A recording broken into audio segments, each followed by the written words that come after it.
set up properly. Now I just need to do a quick audio check on an additional device. Why am I getting notifications about Bitcoin? Is it dropping? Good.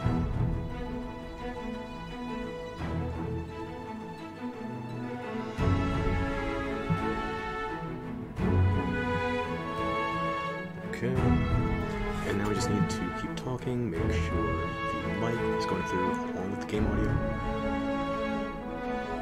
That does not seem well balanced at all.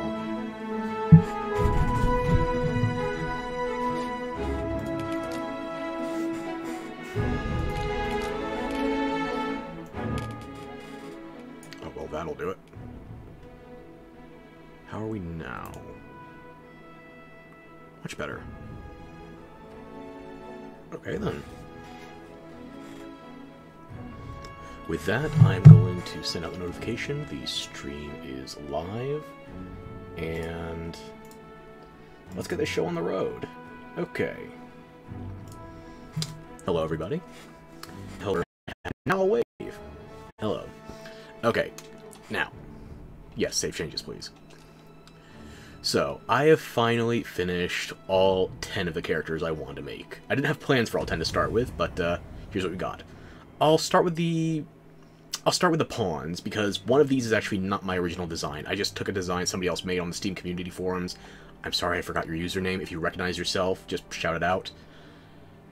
4 of these are my own designs, though.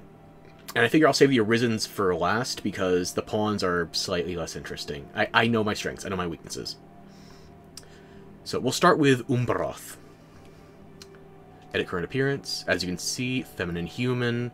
And I went with a mage. This is probably going to be my healer, depending on how the classes work in the upcoming sequel. I'm sorry for that notification sounds from me right now. Let me just throw that into another area. Okay. Now, I said last time I hadn't made any pawns yet, and oh, this is an unfortunate thing. Pawns have their voices restricted based on their inclination. In the first game, you could have any inclination, any 2 inclinations, your primary and your secondary, and any voice to go with it. This game, not so much, no. You get 1 male option, 1 female option, and the rest of this is just formality of pitch shifting. So I'll take what I said last time and amplify it. This game needed more voice options. So that's unfortunate. But again, you have a lot of options, but it is missing some things I would consider integral. Or at the very least, highly beneficial. As it stands, though, let's go into the sliders, so you can see how it is I made this character. Umbroth is going to be my main pawn. I am 90% certain I've decided on who my main pawn and my main Arisen are going to be. But there's a secondary thing I'm considering, so let's go into the details. As you can see, max height. I actually bulked them down a little. If you saw my first character creator stream, I went a bit on the heavier and taller side. Umbroth is still max height, but only one other character I've designed is also max height. I got a couple that are scraping the bottom of the barrel with minimum height, but we'll get into that momentarily. As you can see, though, this is a character that is actually bulkier than my intended fighter, but going to be a mage, versus the other one, Mystic Spearhand. I want something Mystic Knight analogous. Maybe they'll stay fighter. Haven't decided yet. But as you can see, still big.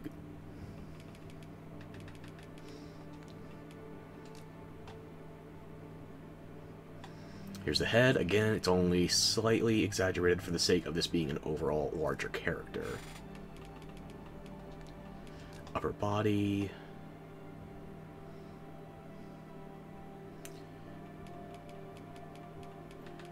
I've seen a lot of characters that have the chest thickness, size, shape, and height all cranked, and I don't understand the rationale.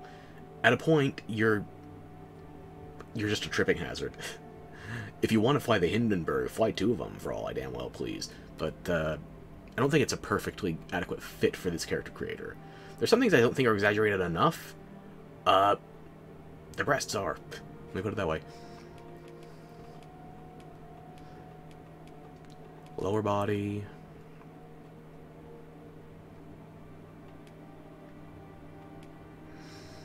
Rear size goes far enough with the female characters. I don't think it goes far enough with the male characters, unfortunately. And also, I think waist... There's too many things labeled as waist. They need to be separated into hips or pelvis or something different, just to delineate things more clearly. Then posture. I finally found out what this damn slider does. I was so fixated on looking at my characters in profile, I wasn't actually looking at them head-on when I was changing this. Check it. Knee angle, it might be more accurately reflected as, not gait, but the angle of your feet specifically. Because, as you can see, looking down here, it changes how far apart your toes are.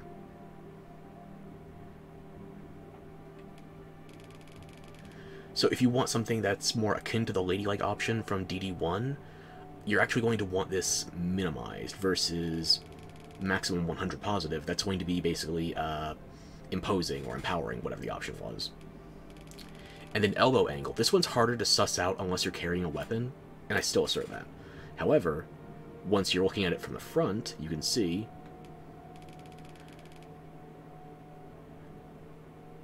it is changing the amount you are turned inward. So these options, I feel like this would be better described as your appendage angle rather than elbow and knee. It is more describing the angle on the hands and the feet.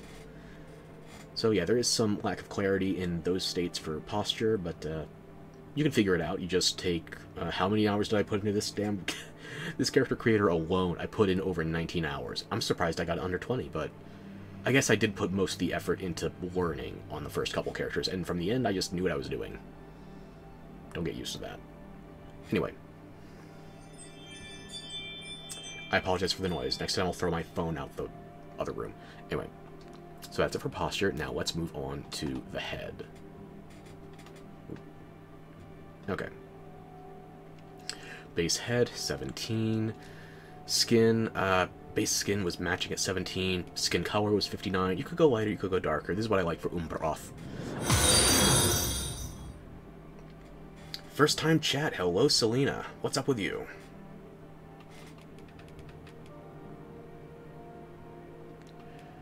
Let's see, and now we move on to the brow. Again, I take the brow down. It makes your characters look a little angrier, but I do think that this is not exactly going to be a happy adventure. I mean, it'll be happy for us, we're playing, but for the pawns, for the Arisen, they might suffer slightly, ever so little. Mild dismemberment, what can I tell you? I'm glad to hear you're doing great.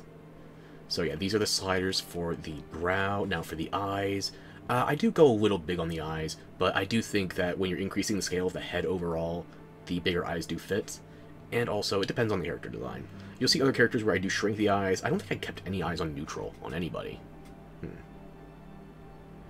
How often do I stream or play games normally? As often as I can. Right now I'm aiming for 4 days a week, going up to 5.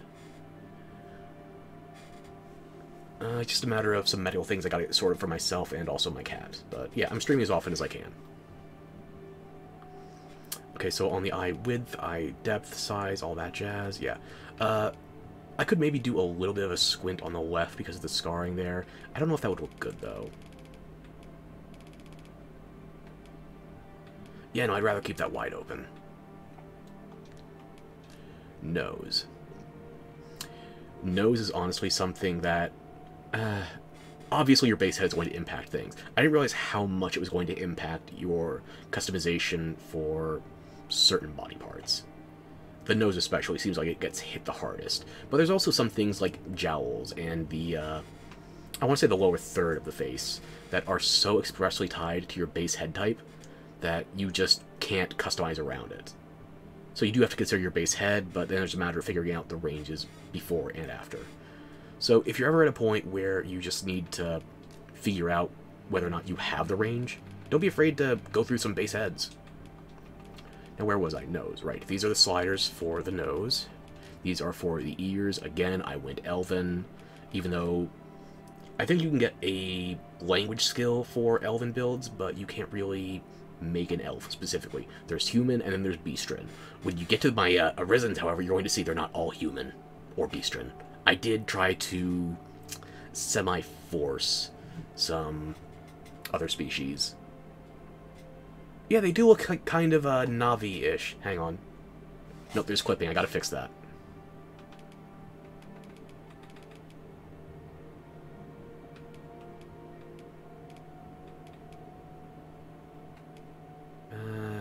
Yeah, that was going to bother me otherwise. Okay, so I got to remember I modified the slider on that ear.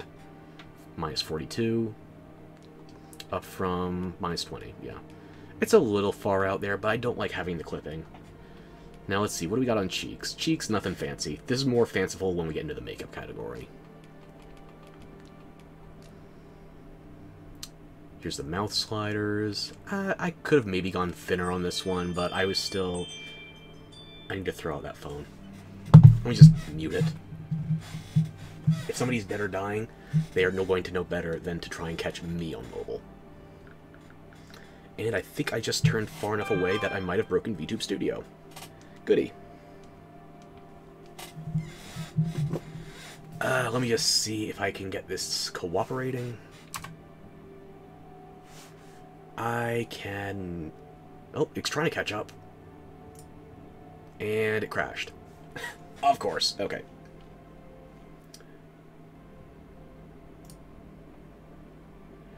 Well, I guess I need to block out Studio then, and just try to focus on the character creator. Unless that... Wait, did the character creator crash and that's what broke it? Well, shit.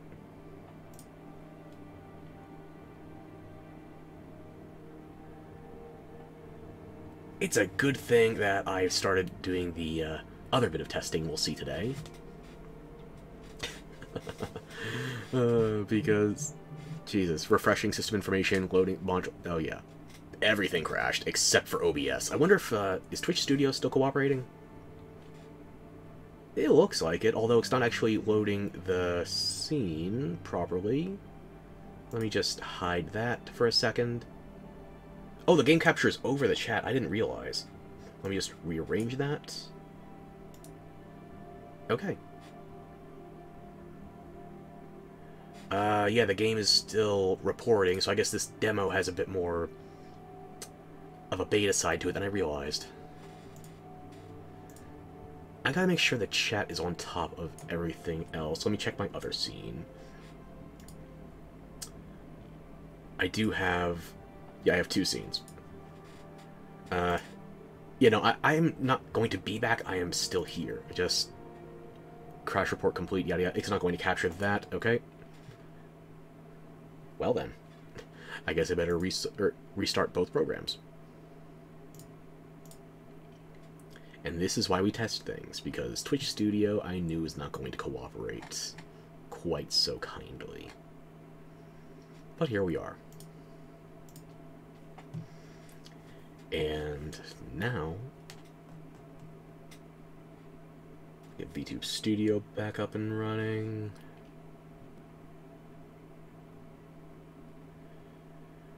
Sure, if you want to link me something on, X or in the chat, sure, just post it.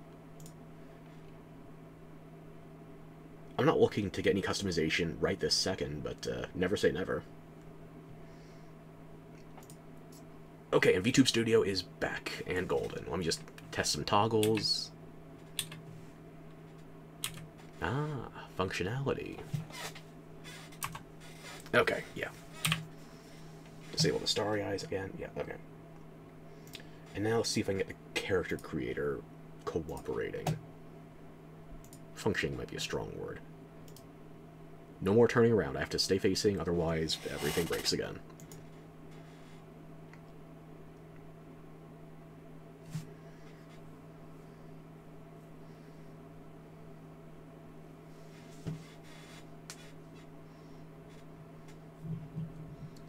Looks like it's trying.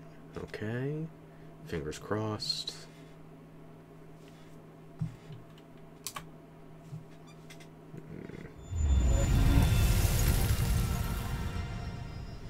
Trying to cock an eyebrow, but unfortunately my model's not that responsive.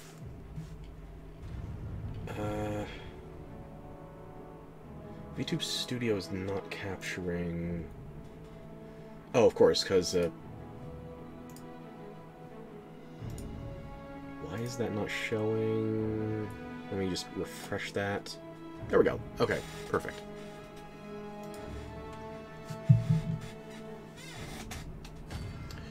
Now, let's see. Let's go back to the character creator. We're going to blitz through the first few things for Umbroth because, No, I did not want to save any. The unfinalized character will be... Hang on. Continue editing. Let's see what it did, if anything. It doesn't look like it forced any changes. Interesting with the crash behavior, but like I said, let's take it from the top. Here is Umperoth, Mage Vocation, Calm, Calm and Wise. Personally, I would have preferred Kind-Hearted since I'm going to be doing a Mage, preferably as a healer. There are other healing options. My main pawn, though, I think Kind-Hearted could be working. Calm's also a good fit for Umperoth from the first game, although she did have a little sass to her. And again, more voices, please. Thank you. And you can preview all the different armor styles. Detail customization. Here are the sliders for the body. Sliders for the head. Sliders for the upper body.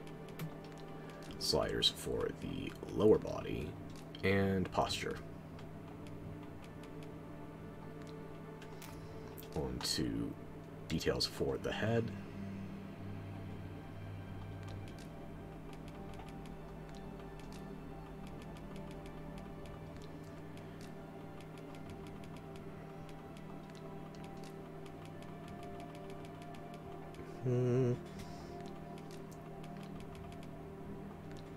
Do we leave off on nose? I don't think we did any detailing on the ears past that one bit of widening.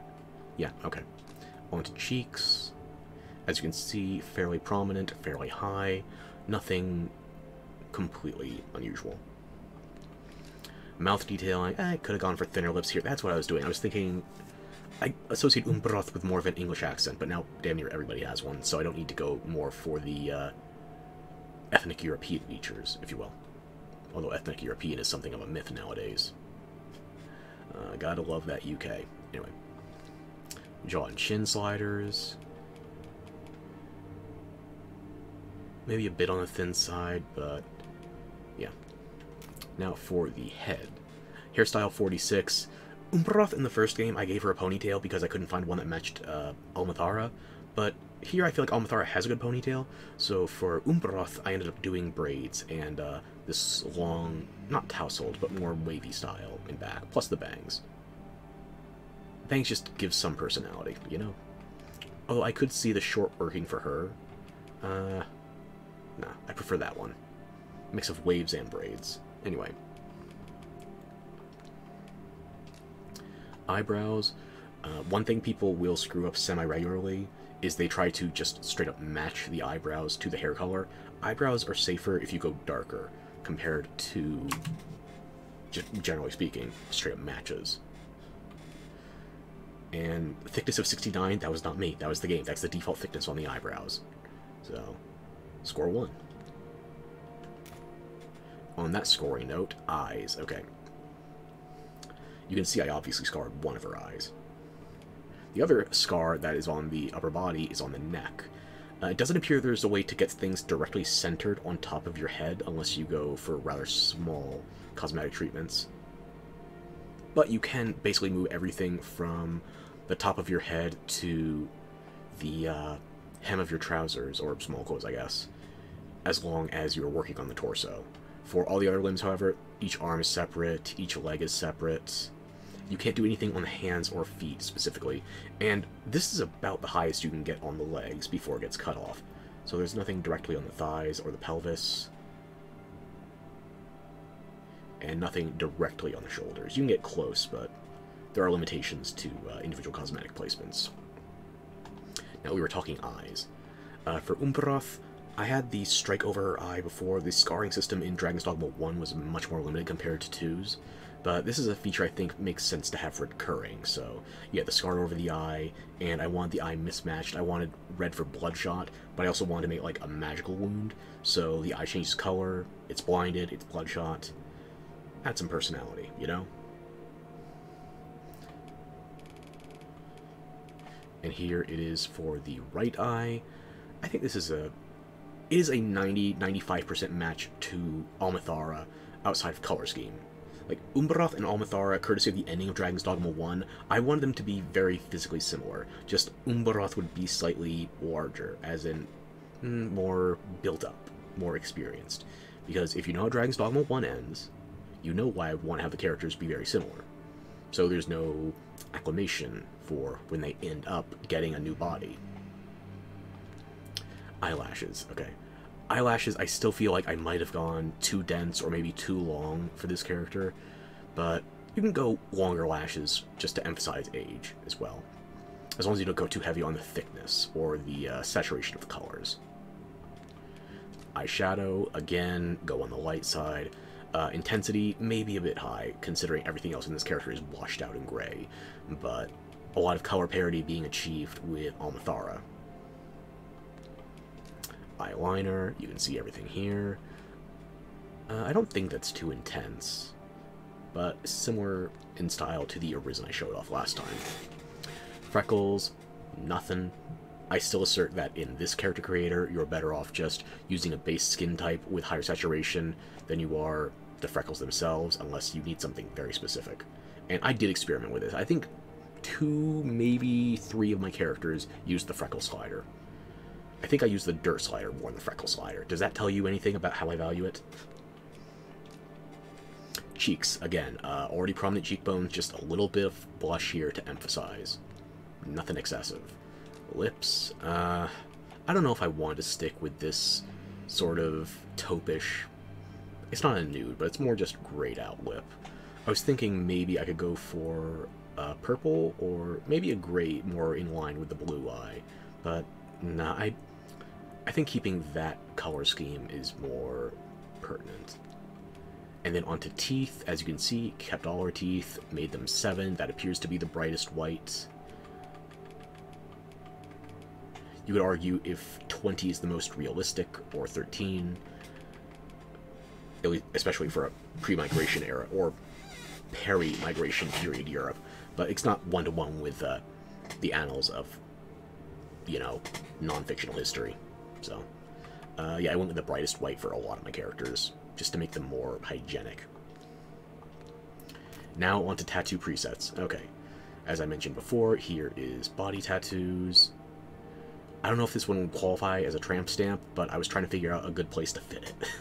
And I was thinking maybe the small of the back, but then the top of the sword is getting cut off by the small clothes, so I ended up bumping it down a bit. And maybe that wasn't the best call. That's where I put it, though. And the color scheme, you'll notice when we get to the Arisens, this is a color scheme I used liberally with Almathara. It's the, specifically, that shade of blue, the 51, I've affiliated with Umbaroth, the green, the number 47. That's what I've been associating with Almathara, and also 24, the red. That's what I've been associating with Gregori, or the dragon in general. I don't know if there's going to be more than one, given what we've been previewing so far. So yeah, 51, 47, 24, or just RGB in short, or in this case, BGR. Slightly upside down. Anyway. These are the sliders, if you want to emulate placement. Personally, this is a choice I might go back on, but it's working for now. And tattoo number 2, as you can see, ended up unifying the color a bit. Removing the red, it's just 47 and 51. I don't know why I have this thing with the abdomens in the game. I'm not some sort of ab freak, and even if I was, what abs? But yeah, I figured Almathara has something on her front. Umbaroth is supposed to be sort of softly twinning, or if not sisters, then at least cousins. So, ended up putting a rift tattoo there. And again, here are the sliders. Now, right arm tattoo. As you can see here, we still have the... not bangles, but the furnishing on the forearms that looks sort of like an inbuilt brazier. Or brazier? Bracer. Eesh. Gauntlet. Anyway. Maintaining the color scheme. 24, 47, although here we are going to get... Why am I looking at this one right now? Well, I'm talking about the upper arm here, but for some reason I'm looking at this. Okay. These are sort of olive branches, or just a leafy furnishing. I'm not sure if I would want to go more dense with the foliage. because at that point I would probably have to shrink some of the scaling. I like having the 2 bands, though. And I especially wanted to go symmetrical on the bands, so 2 on each side. Now when we move down the sliders, as you can see here, as we move down on the sliders, you can see these are the bracers I was talking about. I'll try to keep my brain paying slightly attention, ever so slightly. And as you can see here, this is Almathara and Umbaroth, the blue and the green, maintaining their intermingled status. Hand to hand. Okay. Left arm tattoo. Same thing as the opposite side. Like I said, I try to go symmetrical where possible. Unless we're talking about the legs, in which case I didn't go symmetrical, or hell, even the arms. You can see they're not perfectly symmetrical because I didn't do a 50-point rotation. I wanted enough symmetry that my OCD would shut the hell up and let me play, but not perfect symmetry. It's like eyebrows. You don't want twins, you want cousins. You don't want things that are completely analogous. Now, on to... I didn't mean to back out of there. On to the leg tattoos. As you can see, I use that leafy furnishing again. Not really garter belt, more like, I guess like a thigh high or something. These are the sliders. And this is the second tattoo where, again, I use the same bracer pattern, but did I reverse it at all? No, I didn't reverse it at all because, yeah, I wanted to have the blue pointing down. So, again, yeah, there's the legs. And I think, unlike Almathara, I don't have the excess of scarring around the bulk of Umbaroth. There is still some, obviously, but not as much. So let's get on to the scars. Again, left leg, same sliders, just mildly reversed because you have to account for different angles. So, yeah. As I said, generally the same sliders, just a couple of angles changed up due to the way things cross-pollinate on different limbs. Body scars, okay. Gee, I wonder which one this is. And yes, you do maintain your fine modifications and swap between scars. And same thing with tattoos as well. It doesn't, like, force reset any of your stats if you are changing to a wildly different tattoo. It might be heavily deformed compared to what you're starting with, but yeah, it'll keep that. And here are the sliders for the second tattoo. I'm actually going to change the hair for a hot second so you can get a better look at that.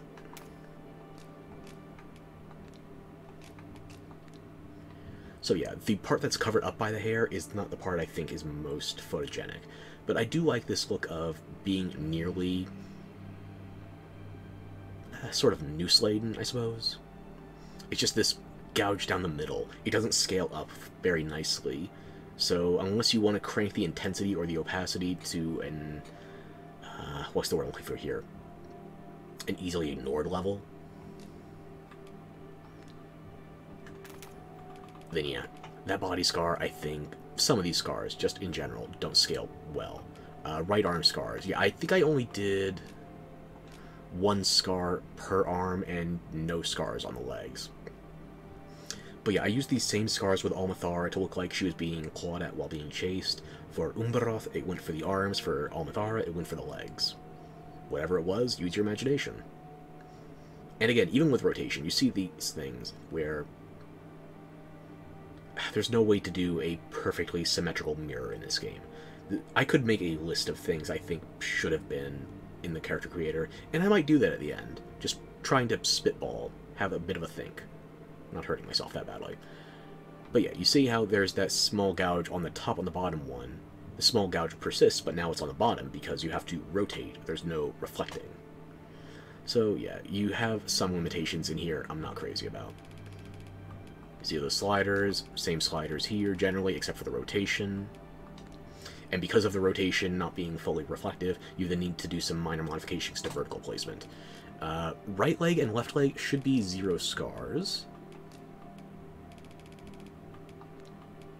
Dirt. I told you, I barely use this setting.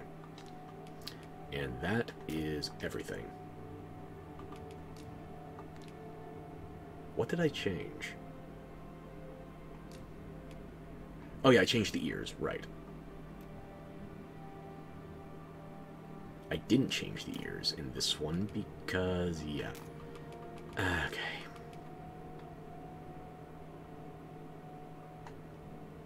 Openness should be, was it 42 I did?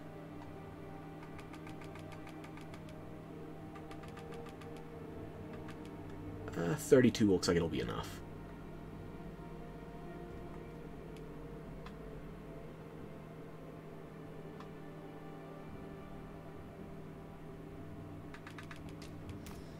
Going to check the tattoos again because I think it might be either the tattoos or scarring. It added an edit scar 2 where there doesn't need to be. Yeah, I didn't go as heavy on the scarring with Umbaroth as I did Almathara because, well, she's the sidekick, not the main character.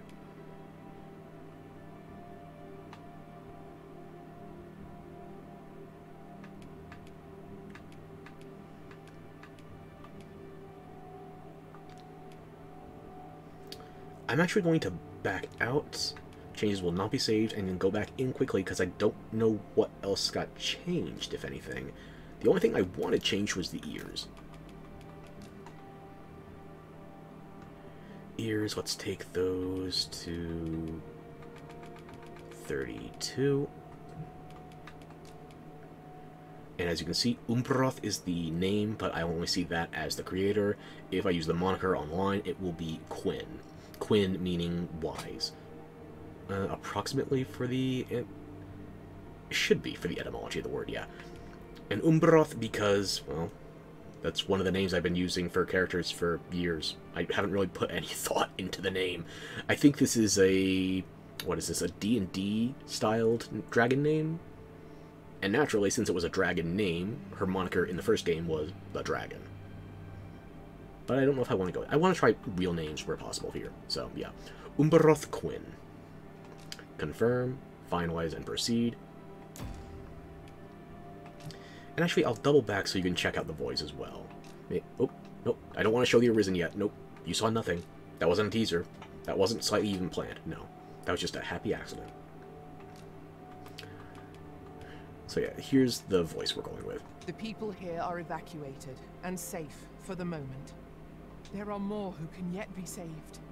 It seems the rain has abated. Former Arisen appear to be plentiful in this world. Danger might lurk anywhere. Wear every shadow, and mind the ceiling. 'Tis a weight off our minds to have it done. Very well. I shall await further orders. Allow me to lead the way. The people here are evacuated and safe. Nope, accidentally cut off the last one, but I think you got an idea of what we're working with for that voice. Finalize, yes. Create a new character, main pawn. And now, this is a character I made for Myoshi, Silverveil. And I gotta tell you, the lack of unnatural hair colors really came back to bite me on this one because it's hard not to think of Silverveil and the color blue. So, I'll go over some of the details on this one when I go over the sliders. Let's yeah. Again, Thief is what I think works best for that because she's a hoarder. Detail customizations. Okay. I think the height is right. She said at some point she's about, what, 5'5", 5'7"? I think 5'5". And I had to get it converted because, again, I don't speak metric fluently. So. For the body, I don't think I've done anything particularly extravagant here. I just wanted to do something generally attractive. She is very much an advocate for the booba and butt sliders. And I could have gone bigger on the head, make an airhead or even a bobblehead joke, but no, I figured that just match the proportions where you can. Yeah. For the upper body, she has 0 upper body strength. There's a very strong temptation to put all these sliders to 0. But I wanted to do something photogenic as well. Also, I can't put one of these sliders to 0. I had to choose the holy number. You think, oh yeah, you want to max that out, right? No, don't. There is a better number.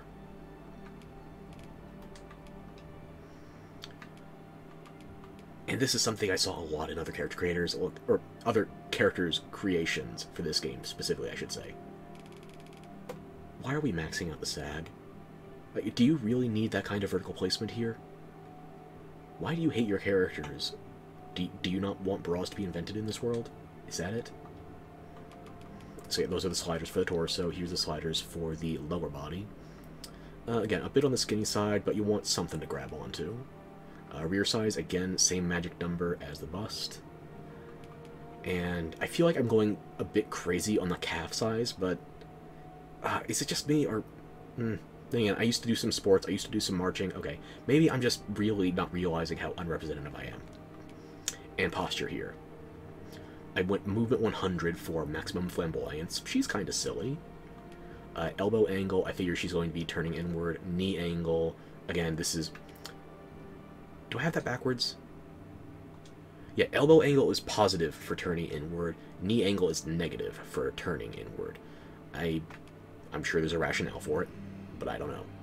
And for posture overall, standing up a little bit straight, but part of me wants to make her a full MMO gremlin. But I use that on a different character, so yeah, let's just keep her vaguely upright. Give her a fighting chance.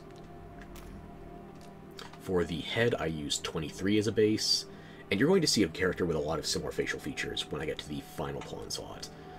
But as it stands, 23 as a baseline lets you get a bit more, what's the word I'm looking for here? Angular with some of the customization features I wanted, without sacrificing the natural feel. Because I could go angular on the base faces that I like, but it feels very Wiccan, if I can say it that way. This one here feels more naturally distressed. I think that's the word I'm looking for here. I'll run with it. And now onto skin. Not as pale as you might think. Imagine this is her in her Gyaru outfit. It's even got the blonde, because there's no blue in the hair. And here's the brow line. I was not satisfied with the brow line, so I may or may not have slightly hidden it under bangs, even though her most or all of her character models have bangs. They're not this exhaustive, though. They usually are swept off to the side, so you can see one brow and a decent chunk of the forehead. But I want to keep bangs here. I want to keep something that would be accented by the strawberry blonde, pink, yeah. Eye sliders. I think these are one-for-one the eye sliders you're going to see on my other pawn, Lucia, later. I just made her squint less, because I figure she's bright-eyed and cheery, and yeah, maybe she wants to go for something more fuck me eyes.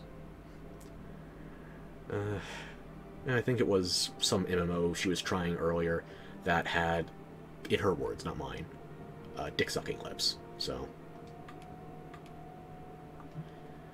yeah, I think that's functional for the moment. Nose here. Nose I had to definitely pull from the other character design, because I spent hours learning how to do making noses on, what was it, heads 17 and 23? This is head 27, right? It must have been 17 and 27 then, because I remember those three numbers in particular. So noses gave me trouble. I had to reference other people's designs. Like I said, I slightly know what I'm doing, but only slightly. Here are the sliders for the ears, and you might think you can barely see those with that hairstyle. This was not the hairstyle I was working with for the longest time, but I think the ears maintained their aesthetic.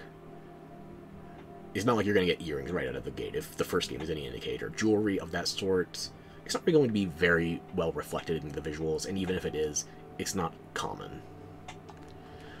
Here are the sliders for the cheeks. Maybe a tad on the vacuous side. And I don't mean vacuous as in conceited, I mean vacuous as in concave. I could go for a bit thicker on the cheeks, but I like this look as it currently stands. Here are the sliders for the mouth. Not quite dick suckers, huh? Jaw and chin, okay. This is why I need to change the base head. The jawline as well as the nose. I couldn't use the same base head that I was running on other characters, so... It's weird, I think I guess the mouth, the nose, and the jaw are probably the biggest contributors to needing to change your base head. They're not the sole contributors, but they couldn't be sole contributors for 3 of them. But they are probably the biggest contributors, so don't be afraid to change your base head and keep the other traits as they are. You can always customize harder. So now there we are on to the hairstyle. This was not the only hairstyle I was considering for Silver, but let me see here. This was under consideration, but it feels too modern to me. At least with the blonde, it feels too modern. This was under consideration, but I realized I just really like this ponytail because I'm using it on Almathara. This one, the side-swept bob with the partial exposure. This feels the closest to me to what she has, but the part is on the wrong side. The ears are exposed, so you can't have the sort of imagining that there's wolf ears for future modding purposes. And it's just not as long. It's a bob, after all. Would you call this a bob? Maybe a bob is pushing it, but it's bob analogous. This one, I'm getting flashbacks to customer service. This was not the starting hairstyle on this character, but let me think. There was one more I was considering, not that one, although it's not half bad. She likes twin tails. And here you can still see the pink affectations in the back. But that was not what I was considering. Was it the twin braids, maybe? No. What am I trying to remember? Here it is. It was this braided clasp in back hairstyle, especially with the bangs. I don't know what it is. This one just seems the correct vibe. Or maybe I'm just getting Elder Scrolls flashbacks. Like I told you, I used a Nord with something very similar to this. And here's the root color, the tip color, the root tip blend, sheen position, and the sheen itself. Could maybe go higher on the sheen, but it already feels pretty high with and the amount of product to keep this kind of style going, especially in a quasi-medieval age. And here's the eyebrows. Again, you can technically still see them. Now on to the eyes. No heterochromia for that design. This looks brown, but when you see what it's compared to, once we put this into different light conditions, you're going to see that this is more of a pink than anything else. You could go lighter, but let's keep it where it is right now. We'll maybe change our mind when we get to actually previewing colors and lighting situations. So there's the sliders on the eyes. Here's the eyelashes. Could go heavier here. I already feel like I went overboard on the eyeshadow and the eyeliner for this character, but she sounds kind of cosmetologically inclined, if that's the way I can put it. She's a girly girl, what can I tell you? I imagine a lot of product going in there. So I do go heavier on the makeup than I would on other characters. Eyeshadow sliders, again. Maybe a bit on the heavy side. Eyeliner, oh yeah. Former scene girl, self-described pastel goth. There's going to be product. Freckles. I did use a slight bit here, as you can see. Very subtle. I feel like here you should just treat freckles as a spattering of thin makeup, if you're going to use it. It's not the most relevant feature, but it's nice to have if you want a little texture. Because here it feels a little too clean, now it feels like, oh yeah, sure. More, air quotes, realistic? I don't know. Look at the size of those eyes on that head. I wanted to make it look more anime, but unfortunately this character creator is not built for that, so I can't go straight after the VTuber model. Cheeks, here we go, cheeks style. You try to go subtle. There's an argument to be made for number 3. I've seen more people using it as an accent on the nose. I personally, if you have to choose between accenting your nose and accenting your cheekbones, I say you go for the cheekbones, okay? Everybody's got a nose, it's far enough forward. I'd say usually you have something in front of you that will hit a wall before your nose, but some people aren't that blessed. So, unfortunately. Here's the lips. I wanted to go with a nude tone first, but that level of pink wasn't quite gelling with me, especially when you have the pink in the hair. I can't imagine a lot of people match their lipstick to their hair color. And there was an argument to be made here. Maybe I should have gone glossy for like lip gloss instead of lipstick. But I think the matted look has its perks. Maybe if I went lower on the metallics, but...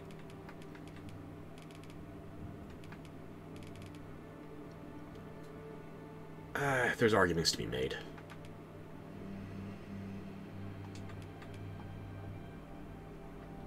For now, though, I'll keep that matted. If I want to glisten it up a little, then yeah, sure.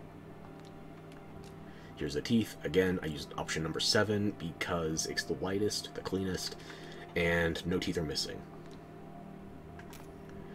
And for the tattoo and scarring presets, I had no idea, honestly. So there are no tattoos or scars on this design. So we're just going to zoom in on body parts to look around a bit more closely.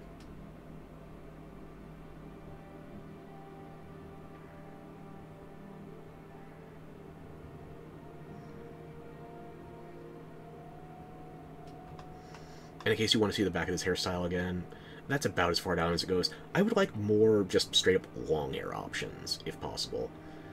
But if the past is any indicator, we're not going to get that until there's some sort of an expansion or otherwise substantive update. But yeah, that is my design for my Oshi. If Silver ever sees this, then hell is frozen over. Also, hello! I'll try to be less of a nuisance on the Palworld server. I don't promise, but I suggest. Anyway, that's enough of that. What did I change? Yes.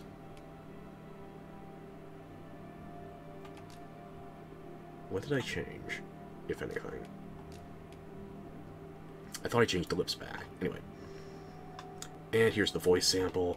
I would like it if, when you're doing voice samples, the mouth was animated so you can get more previews for, well, animations. The people here are evacuated and safe, for the moment. There are more who can yet be saved. It seems the rain has abated. Former arisen appear to be plentiful in this world. Danger might lurk anywhere. She's very high-pitched, very vocal. And mind the ceiling. Odds are if she wasn't an anime girl on Twitch, then she would probably be called a squeaker. But hey, a wolf plays with a squeak toy, right? Anyway. And naturally, there's some limitations on the moniker system, but we can go with Silver of the Veil. She's totally not a Valley Girl, by the way, even though she has Veil in her name. Yeah, sure. Okay. And you may have seen this before, you may not have. You can only import one character of Arisen and Pawn varieties to the main game. You can't import all of your presets and then have them to flick through whenever you customize your characters in the future. You import one of each. And as far as I can tell, you just import them as is. If you want to make further modifications between using the demo character creator and playing the base game itself, you're SOL. That's slightly irksome, but I'll try to understand. Okay. Now, on to the third pawn, which honestly, this was the last character I made. I did a lot of experimenting. I was trying to figure out what I wanted to do. And then I ended up coming up with something very androgynous. So yeah, you may or may not notice based on the voice pack. The top ones are generally female, and the bottom ones are generally male. Did a male voice here. The people here are evacuated and safe. For the moment. It's high enough pitched and quick enough that I think it is believable coming out of a female pawn. But the more I was focusing on this character, the more I specifically wanted to make something very androgynous. So if you want to look at it this way, I made 4 male, 5 female, and 1 either or. But yeah, on to the detailed customization.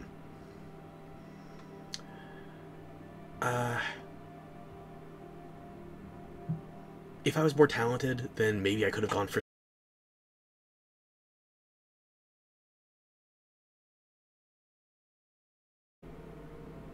It looks like we've been successfully reconnected. Okay, where were we? Right. Tall, but not freaking tall. Not compared to, like, Almathara, Umbrath, or the Beastren male, you'll see when I get to the Arisens. Anyway. So yeah, body's a bit stretched out, a bit longer on the leg side of things, but all the sliders are still here. Now, onto the head. A bit on the taller side. I did pump the head up a little, but more so I increased the head size because I chose this hairstyle, and I thought, this is the closest I'm going to get to making a bobblehead. Aside from a different Arisen of a different species we'll be seeing soon. So, yeah. Those are the head sliders. These are for the body. This one bothers me disproportionately, and I'm trying to find a way to explain this politely. If you have a chest slider with 200 points on it, the very bottom point, even if you don't have 200 points, just if you're going to have something that goes from 0 to 100, 0 should be flat. The very bottom of your scale should be flat. Because I want to make an androgynous character, okay? But this still has, how do you phrase it, body type 2 levels of chest coverage here. There's no taking the brassiere off. So, yeah. I feel like you should be able to go completely flat. And to that same extent, I don't think the male pec slider goes far enough. I need some Vin Diesel circa the pacifier. They're not boobs, they're pecs joke. Yeah. I don't think chest size goes flat enough. And if anybody says they want them to go bigger, I can see the argument. But more so, I want... If you're going to go for the absolutes, I feel like the absolute lowest should basically be none.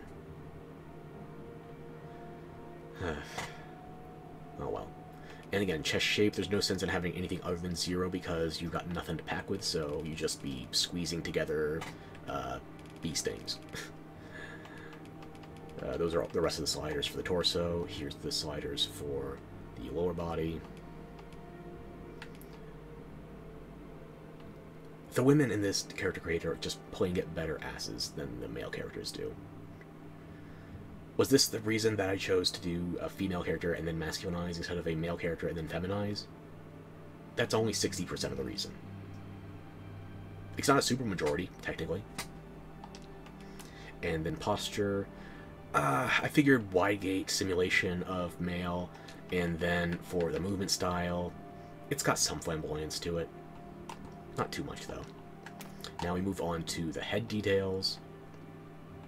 Base head of 26. Again, this is not one that I would usually default to, but I do think it gives you a stronger baseline if you want to use... Oh, hello, Resporitza. Or, did I pronounce that correctly?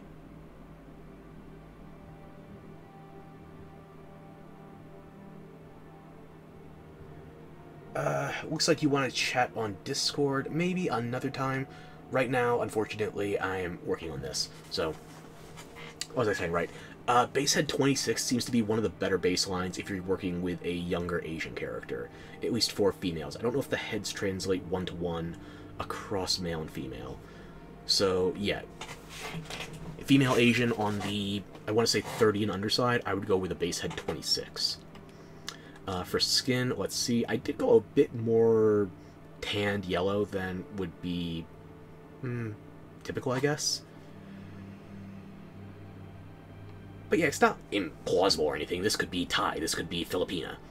And I wanted to go with skin and hair that was both gold adjacent. So yeah, I got this faded blonde hair, and I got this saturated yellow skin.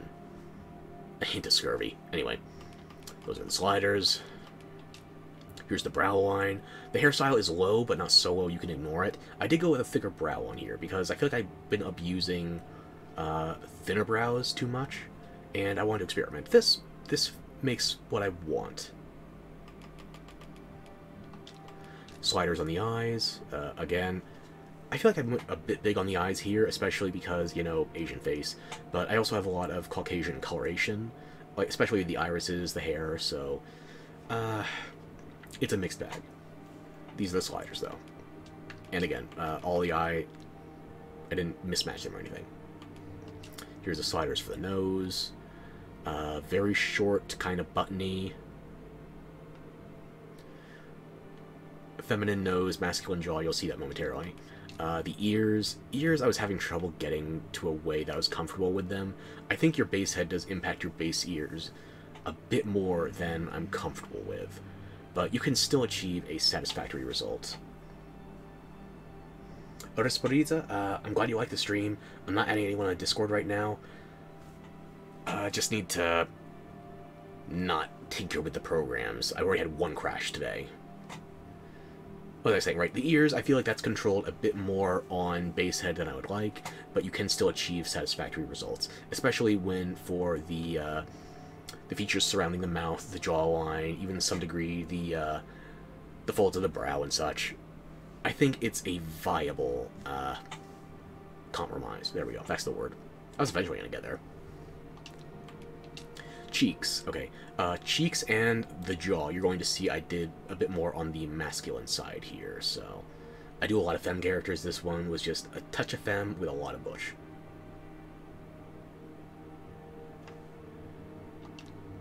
Here's the mouth. Again, I shrunk this a little. The lips are still puffed up, so you get some feminine there. But generally, once you get to the nose down, you're going to see more butch aspects here. The jawline, definitely masculinized. The angles, the prominence, there's the sliders. You can see it, clear as day. Now onto the hairstyle. There's a good number of short hairstyles if you want to try going for an androgynous character. There is always a matter of choosing. But not all choices are created equal.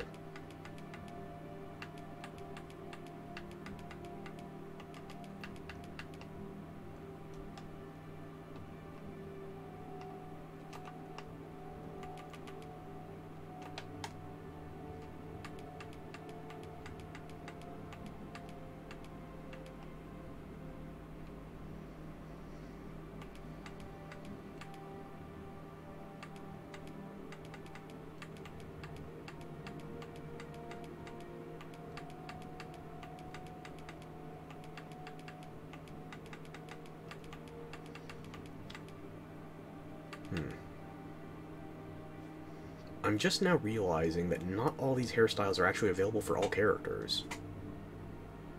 I can't remember if it was for male or beastren specifically, but there were 56 options versus what looks like human females and possibly human males having 57. Hopefully I'll be able to detect that once we go further through the options. Okay, anyway, here's the sliders for the hair. The root tip blend is a bit heavier on the tip side, just because I didn't want to go... I wanted a dirty blonde. I wanted a desaturated blonde. Here's the eyebrows. Again, it's a bit low on the bangs, but you can still see the brows. I want to make them different. And now onto the makeup, okay? Eyes, again, what's the word? Heterochromic. So, matching colors. There's the sliders. Here's the iris size, pupil size. Shrinking this for Asian designs. It started markedly smaller from the presets. I want to say it was something like that? No, pupil size was not that small.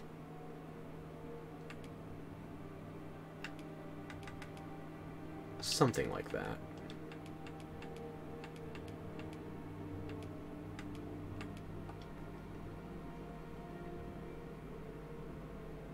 Sounds about right, okay.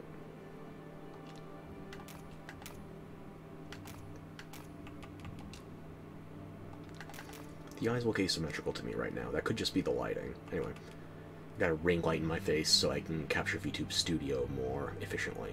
Anyway, what was I looking at? Eyes, right. Same sliders, right there, okay. Eyelashes.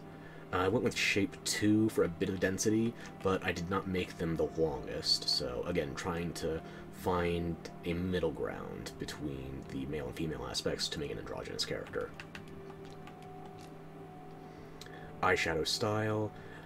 Arguably, I could have gone even lighter on the cosmetics, but I figure these could look more like black eyes, or it could more readily resemble just trying to cover up.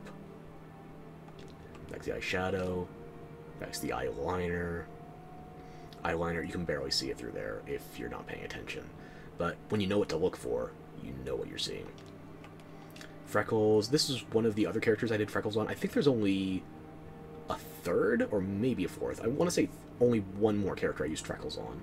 Freckles is not something I tend to go with. And then there's cheeks. Those are the sliders. Considering the correlation with the jaws, I did go a bit butch on the cheeks. But you know what? Some people are more masculine. Here's the lips. Type 5. Type 5 I feel like I've overused as the lipstick because there's not a lot of good options, so I just want to get raw coverage. But yeah, those are the sliders. And then teeth, again. This one, I actually took out 2 teeth. You can barely see those, though. So I figured just, is there a meaningful difference if you take out teeth or not? Let's see. And I could have taken out more if I just wanted to experiment, but yeah. Also, not the brightest of bright whites. I figure we're going gold here, but I didn't want to go yellow teeth. So let's just take the brightness down a notch. Maybe get things a bit more blended in with the yellows. And then we move on to tattoos. You've been looking at one for a while. I don't know if this was completely cut off in the last stream, but I was mentioning before how for the eye makeup, there's nothing like a leaky mascara that looks like your character's crying, so you can't do an emo makeup. But if you manipulate the body tattoos... Am I on... Where am I? I forgot, it does hide the second tattoo slot when you're reloading a preset. Okay. Let's go from the top, then. So down here, I have what I'm guessing is meant to be either a griffin head or what are the words? Sphinx, there we go. And I did it in blue because I wanted partially the scheme to match her eyes, and I also wanted to do silver or steel accents in contrast with all the yellows and golds. So yeah, I have that griffin down there. Insert penis joke if you want. Those are the sliders.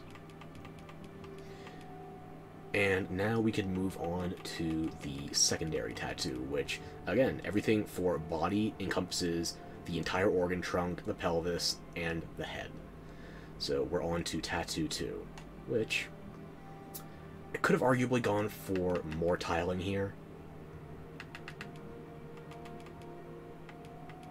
But after a point, it looks less like tears and more like a barcode. So, yeah, I think 2 is plenty. Looks like it's coming from the duct and the edge of the eye. I think that's satisfactory, considering we don't have a proper crying mascara option. Anyway, where were we? Cover the rest of the sliders on that one. Okay. And now we move on to right arm tattoos. This is one of the characters where I didn't go fully symmetrical. And I think I only did 1 tattoo.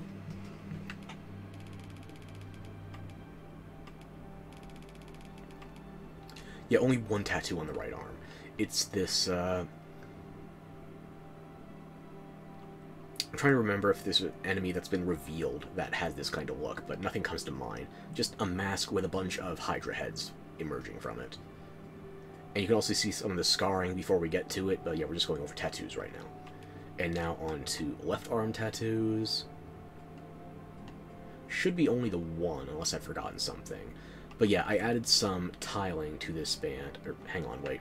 Did I cover all of the sliders for the right arm tattoo? I have now. Left arm tattoo, okay. I added some tiling here for the bracer look, again, on the left forearm, similar to Umbroth. But I wanted different patterns, so I figured, we'll go with the light blue, kind of sky blue, icy blue, and we'll do that with the fire bands. So we get a little bit of contrast there, and there should be no tattoo number 2 here. None. Okay. Now on to right leg tattoo. Here's where the tattoos I went a little crazy with, because you can see I got full wraparounds. I did 2 of the different types of runic script here, so let's just cover the rest of the sliders, get a good look. Okay. Onto the left leg, you can see I did the 2 different types of script because the spacing is not due to tiling. The spacing is due to the tattoo itself having built-in space. You can see the space in the preview art. So this one has no vertical space. This one has vertical space. This one you actually can't get around with by tiling because even at the highest density tiling, it still will leave spaces between. Unless you want to shrink the scale to the point where you can't even see the distances because of the tiling limitations.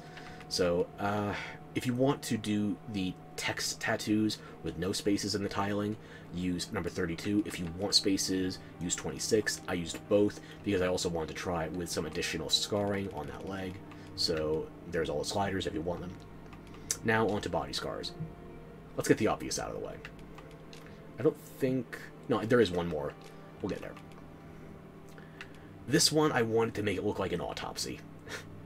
And I know there is the cross-section down the middle. Couldn't get it perfectly centered, though. And honestly, after a point, I was thinking, maybe this should be what, like, a false arisen would resemble. So yeah, we got that scar there, and then I added some bruising around the neck to be like, well, I already have it made like Almathara was restrained by her hands and her feet, and that she'd been runically engraved. Why not have it so somebody just gets a classic hanging? Could be self-inflicted, could be they were tortured for it. I don't fucking know. It's flavor. I can figure out the flavor later if I decide to use this character. And I think I know what character I want to use for my playthrough, but I'm not committing until I get to the end of this stream, okay? And anything right up until the game comes out, I reserve the right to change my mind. But there's all the sliders. Now on to right arm. You'll see this on the right arm and the left arm. I went heavy on the tiling so that it was basically a full-on rope burn. And I used it on this rope burn style. I used that on the right forearm and the left bicep. Bicep? Bicep. It wraps around more of the arm than that, but you understand what I mean. The upper arm. And then for the second scar, I decided to put that right here as sort of a border between the scarring and the tattoo. And I did do some... I used a similar scar on the opposite arm. But I didn't put it in the same location because, as you can see, the upper arm has the rope burn slices.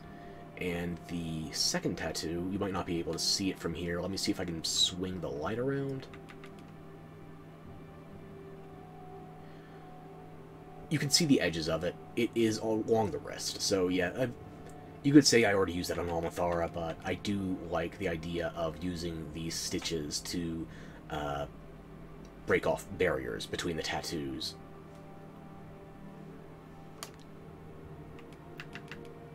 So yeah. These are the sliders, as you can see.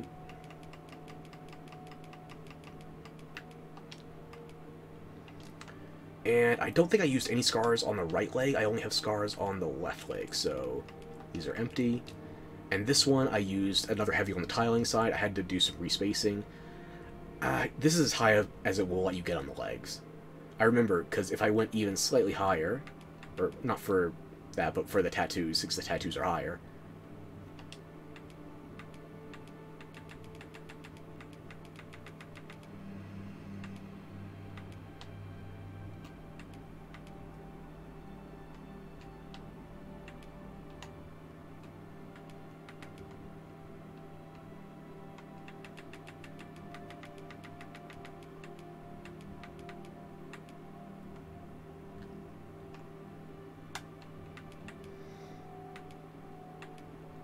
Alright, as I was saying, the scars here were meant to be breaking up the tattoos so that there was some level of asymmetry.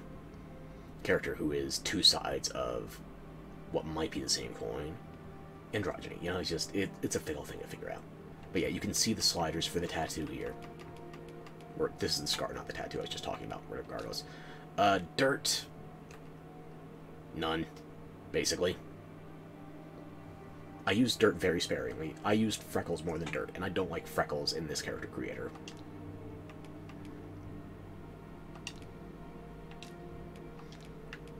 Let me just exit out so that I can be certain it's not going to save anything I didn't want to change.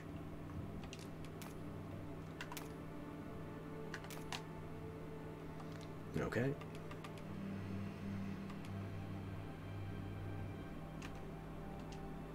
And I guess you can preview the character in different armor, too.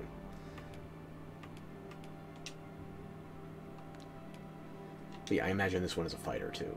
I tried doing at least one of each class for both Arisen and Pawn, but there had to be some repeats. You'll see that there are 2 fighters for the Arisen and 2 mages for the Pawns when we get there. The repeats are always in the last slot, by the way. And this is the thing that's going to bother me. Probably nobody else reasonably, but it bothers me. Because originally when I was designing this character, I didn't start with an Asian base. I started with an African base. And then I used one of my Redguard names from, I think this was my Oblivion playthrough, maybe? It's not Skyrim. I remember I didn't use this name there. Jean-Sandra. It's a Redguard name. White hair, Asian body, black name. This character is all over the damn map. And I'm here for it. But again, you are probably not going to be the choice. But I'm glad I spent time with that thing, pushing the limits of the creator. Now, I only made 1 Beastrin pawn. I made 3 Beastrin total. And depending on how you feel about the arguments with the different sexes, the different species, I have disproportionately, like, I technically used 6 females versus 4 males. But I would say this one is androgynous. I would give them some ambiguity, so it's 4 male, 5 female, 1 other. For the species, however, I obviously favored human. I did 3 Beastrin, I did 7 humans, technically, if you want the exact statistics. But I tried to make them look very inhuman. Let's get on to this Beastrin, however.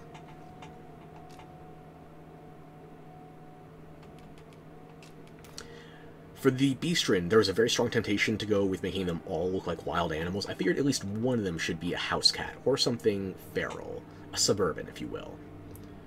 So, this poor unfortunate soul happens to be on his 9th life. And this was the 2nd or 3rd to last one I designed. I want to say... No, my final Arisen was my 2nd to last one. This was the 2nd to last pawn, so 3rd overall. Or number 8. Difficult to organize my thoughts, as if I had previously. Anyway, let's get on to the details here. Fur types. Fur 1 and 2 just give you different levels of fluffiness. 2 is slightly fluffier. I think I only used this on one of my Beastrin, and it's in the Arisen category. And since I wanted to do something of a house cat theme, I went with the plainer fur. I didn't go like straight up white like number 1, but this is a pretty plain pattern. And here you can see the color sliders, here you can see the intensity sliders. Here are the body sliders. 160 being the shortest still bothers me. I don't know if they're going to have goblin holes return or anything else that requires you be so exceedingly small for exploration, but yeah. I'm not happy about it. I made probably 3 or 4 characters at minimum height, and then I know at least one of them I stretched the neck length on a bit, so he's not the shortest anymore, but you'll see. Maximum muscle strength, by the way. This guy is supposed to be small, but he is toned. Or he would be if you could see the muscles through the fur. Because you can see, small, but maximum muscle strength. Here are the sliders for the head. A little bit on the bigger side, but with this head shape for this species and this body type, I feel like a small head is... it fits. Here are the sliders for the upper body. Again, there's a lot of stuff in the negatives, but he's not helpless. Like, I imagine a house cat, I imagine something that was never planning on being in life or death situations, but they found themselves and they tried to adapt as best they can. Here's the lower body. Can I say this? I know it probably shouldn't have been expected, but I would have wanted it. I did want it. I expected it. I was hoping for it. And maybe I was being an unreasonable bastard. Why can't the Beastrin have tails? I know they're not Khajiit, but at the same point, you create a more bestial race, more animalistic. It's a cat. Like, are they all bobcats? Do they have, like, little nubbins at the base of their spines? Like, where's the tails? I gotta give him props, though, for making a race of humanoid cats without going purely for sex appeal, like Nekos in insert anime here. But I wanted a tail.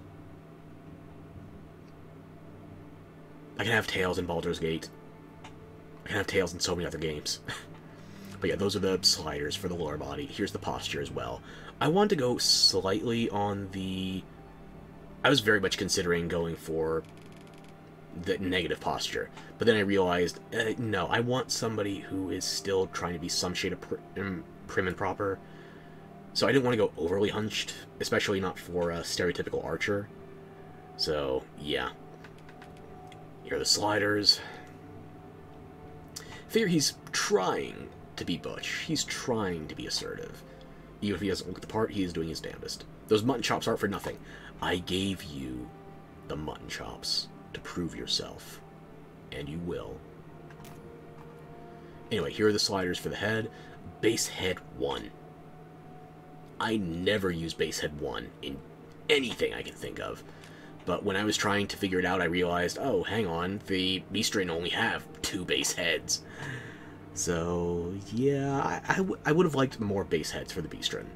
But considering this is already a very animalistic race, I'm glad we have even more than 1. I would have wanted more, but yeah. Onto the brow, okay? And as you can see, even though we do have some exposed skin via scarring, that is controlled via the scarring section. And even if you were an Arisen Beastren, there is no skin modifier here. You're never going to get a shaved... You're never going to get a shaved Beastren. But I am 95% plus certain I saw somebody with a customized character that looked like a shaved Beastren. Maybe it was just heavy on the tattoos or makeup with the sheen? I don't know. I'll have to try and find that again. Because I don't know how they did it. It had Beastren ears, it had whiskers, it had to be a Beastren. I just don't know how they got it to look like skin. Maybe there's a good combination of colors and textures I'm not thinking of. Then again, I've already made 10 characters in this character creator. I don't need to make more. I'm satisfied with what I got. Here are the sliders for the eyes. I did go a little bit on the depressing side. I'll be honest. Because this dude has seen some shit. He just wanted to live indoors. He wanted a sandbox to poop in, not nature. He had very few needs. And now they've all been ripped from him. Unsatiated. Here are the sliders for the nose. I went a bit big on the nose considering how... Maybe it's better to say I went a bit wide on the nose, considering how short it is. Alright. Those are the sliders for the nose. Here's the sliders for the ears. This might be a bit forward-facing for some people. I've seen other character designs where they try to adapt these ears to look more grisly, or just generally bearish. I've seen Winnie the Pooh. I've seen pandas. I have seen pandas trying to invade this fucking game. I won't have it. Listen, okay? I think I am trying to be more reasonable than I currently am, okay? Listen. If you put a pawn online, and it is intended to be styled after a panda, I am not just going to downvote it, I'm specifically going to keep chain hiring it so I can throw it into the brine. I will make it suffer. Keep your fucking pandas out of Dragon's Dogma 2. This is not a request. I will make them suffer. Anyway, what was I say? Right. Cheeks. Here are the cheek sliders. I don't know if it's just the base head 1 for the Beastren, or if it was specifically because it was just blending in with the design I wanted. I did not do a lot of customization here. I only changed 2 sliders. I think a couple of these were a bit off, but I set them to 0. You'd think that's a default. Yeah. Mouth customization right there. He's sucking it in. Big baby. Little baby, actually. And there's the jaw. What jaw? He has no jaw. It's all just the mutton chops. Now on to the hairstyle. This was a hairstyle I was originally thinking I would use with a dwarf, but I couldn't make as short as I wanted, so I got this guy, and he is as short as I'm allowed. Got a nice, not top knot, but what do you call that? I'm gonna keep moving on. I'm just thinking top knot for the time being. I wanted to go with something maybe mahogany. I ended up going a bit more oaken with the colors. And also flax, if you can see with the root highlights. Words. The roots versus the highlights. There we go. Those are the sliders. Facial hair. He should be goated. Hopefully he can earn those mutton chops. Instead of just baying around like a lamb. Here are the face presets. I did not use... Did I completely ignore this section?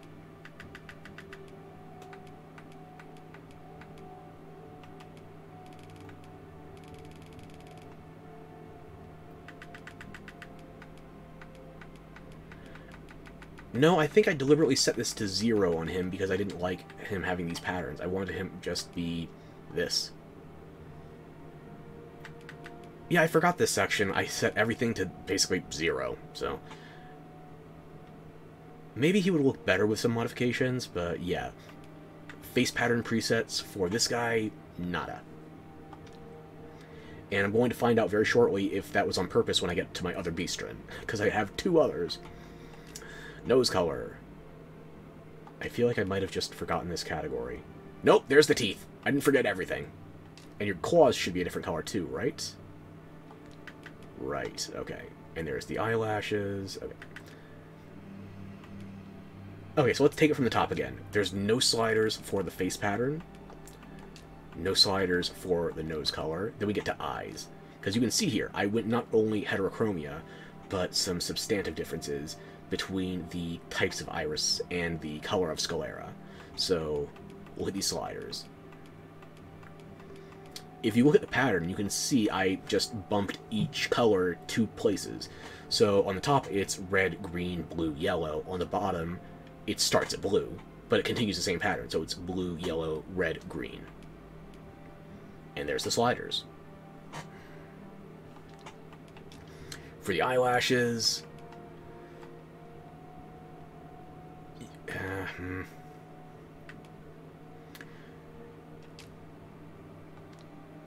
I think I could go heavier on those, but I like them as they are.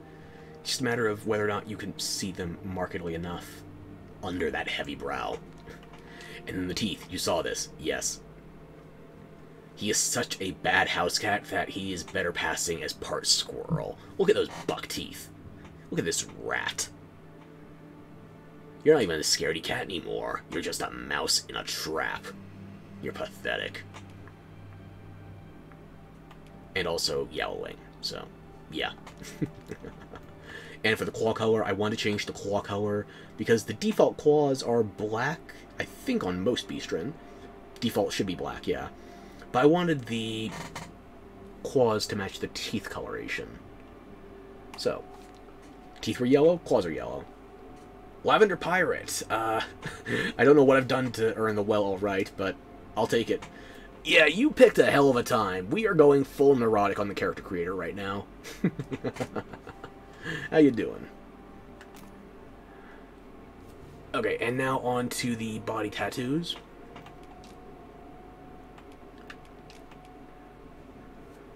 Let's see. Body tattoo 1 is actually on the back. You may or may not have seen that. Wanted to make it look like ridges on the back, maybe. He took a couple arrows in the rear.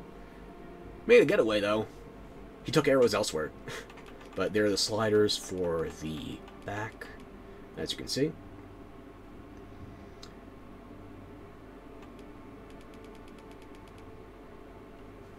Free D-grade VTubers demand good channel points for that. What was I saying? Right, here's the second tattoo. You can see I did it on the chest. It was something of a recurring theme, where I wasn't sure if certain designs were going to be for pawns or arisen, so I experimented with placement of tattoos over what will be your heart extraction scar. Or maybe they're just like imposters trying to feign being arisen. You never know with pawns. If there's going to be one imposter arisen in the story, theoretically, air quotes, hint hint, then yeah, there could be others impersonating, or damn close to it. And for the color scheme, I kept with the sort of mahogany browns with some greenish accents, or maybe on the flaxen side. I don't think I used this rift tattoo with sort of alchemical circles on it anywhere else in my characters, but I had to at least try. And you can see I did something similar with this character that I did with Jean-Sandra, because I went lesser on the tiling for this on these scars, but you'll see when we get to the scars. This is a lesser version, but still highly analogous. So you've seen the sliders for body tattoo 1, body tattoo 2. Now we move on to the right arm tattoo, and there should only be the one. Okay. Right arm tattoo. There is some small tiling here, as you can see with the repeating patterns. Maybe we get an I am Spartacus moment. I wonder if they would all call that out. I didn't use Spartacus as any of my names, though. But fortuitously enough, you know what this guy's name is? Tiberius. Because I made his moniker Kirk. So, James Tiberius Kirk. I didn't have anything else Star Trek related in here. I had to. What was I saying with tattoos? Right. For the tattoos on the right arm, I ended up going with a 3-point repeating tiling system. And I've got the mahogany on... what was it? The sword and the snake itself should be... no, I got 2 browns. Okay.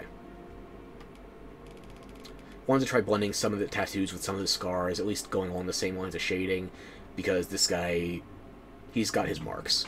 Okay. On to the left arm tattoo, and this one should also only be 1 tattoo for the limb. Yeah, okay. So I used the serpent coiling around a sword for the right arm, and I figured this guy's going to be an archer anyway, so I might as well use the bramble of arrows. There is another word for that kind of bundle of sticks, but I'm surprised I got away with it on the first stream. I guess referring to myself as that is kind of a... well, it's not inaccurate, but I'm sure people have been banned for less. So yeah, there's the sliders. Close range on one arm, long range on another. Now we get to the leg tattoos. This is the right leg. You might already see what I'm going to show you with the left leg. But yeah, for the right leg, I was just thinking a cat with a dog tattoo. It is that simple. A cat with a dog tattoo.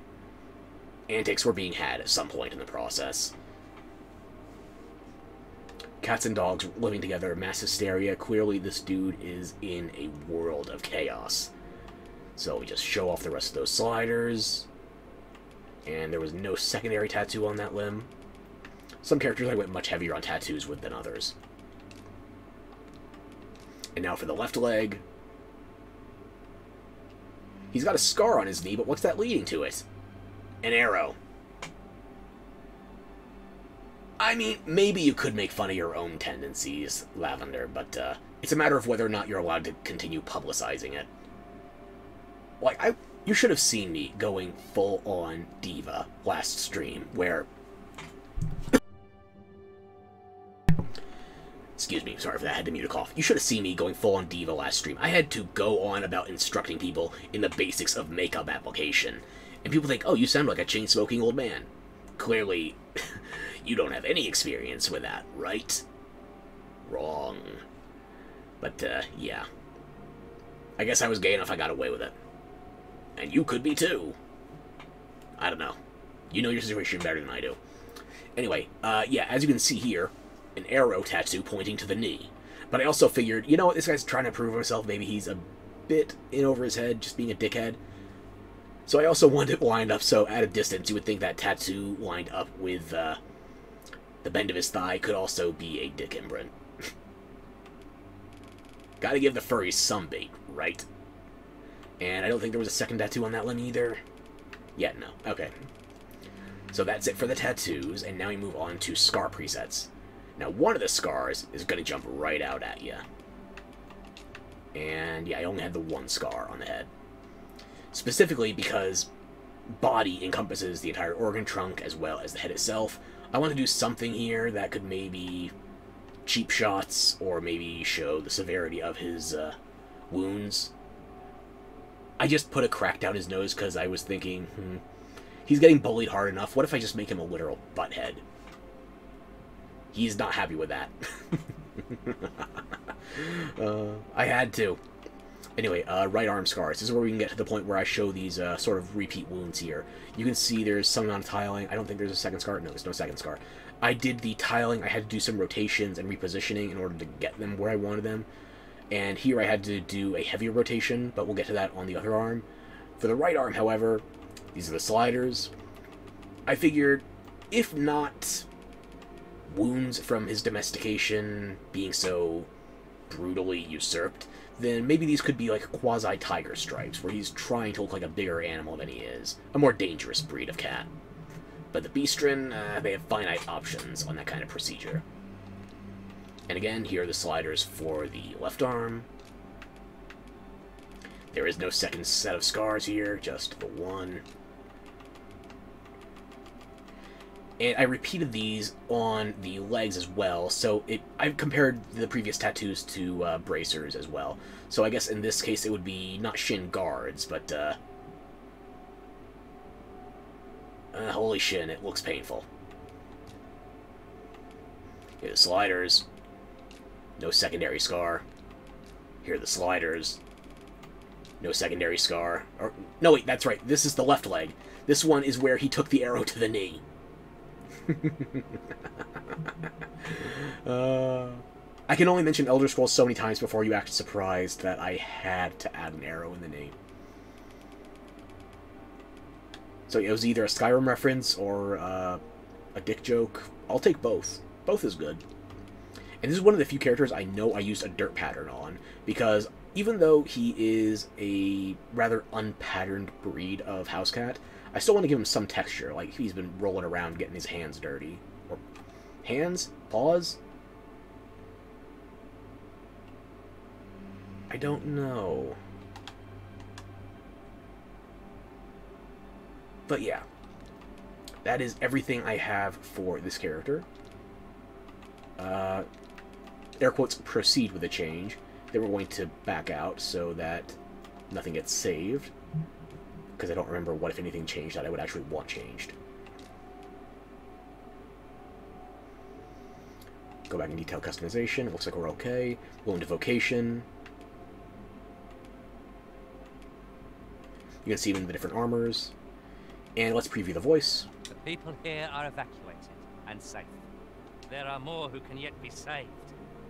It seems the rain has abated. Former arisen appear to be plentiful in this world. Danger might lurk anywhere. Where every shadow. And what splendid work, Master. Of course, as you say, I shall remain here till you give the word. I shall lead us to our destination, so do try not to rush ahead. The people here are evacuated and safe. Yeah, Stuart Little might have had puberty hit him like a truck. A mix of Stuart Little and Snowball. Yeah, this guy got it rough. But yeah, like I said, Tiberius Kirk. Finalize and proceed. We're not importing that one. And now we go to create a new character. And this one, I'm not going to beat around the bush. This is 99+% somebody else's design. I just changed 3 sliders on it.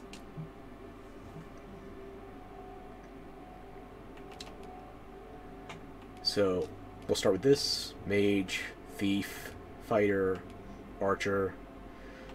This is the second mage I made, and this is honestly in my top 2 for the pawn I'm going to be bringing into the base game when DD2 proper comes out. Inclination, Kind-Hearted. Kind-Hearted is the better inclination for a mage as well, but I feel like this voice is a better fit for Lucia than it is for Umberoth. Wait there, Buckaroo. What am I skipping past?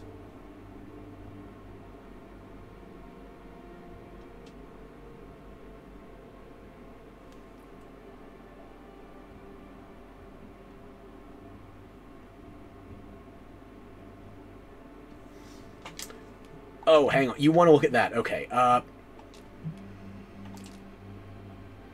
Yeah, I have one as a pawn and one as an Arisen. So if you want more details on this one, you can look back at the early portion of the VODs. This is the first character that I reviewed the appearance on. Yeah. This is the attempt at... not revising, really, but this is basically the revision of my pawn from the first game, Umbaroth. So yeah, if you want more details, here we go.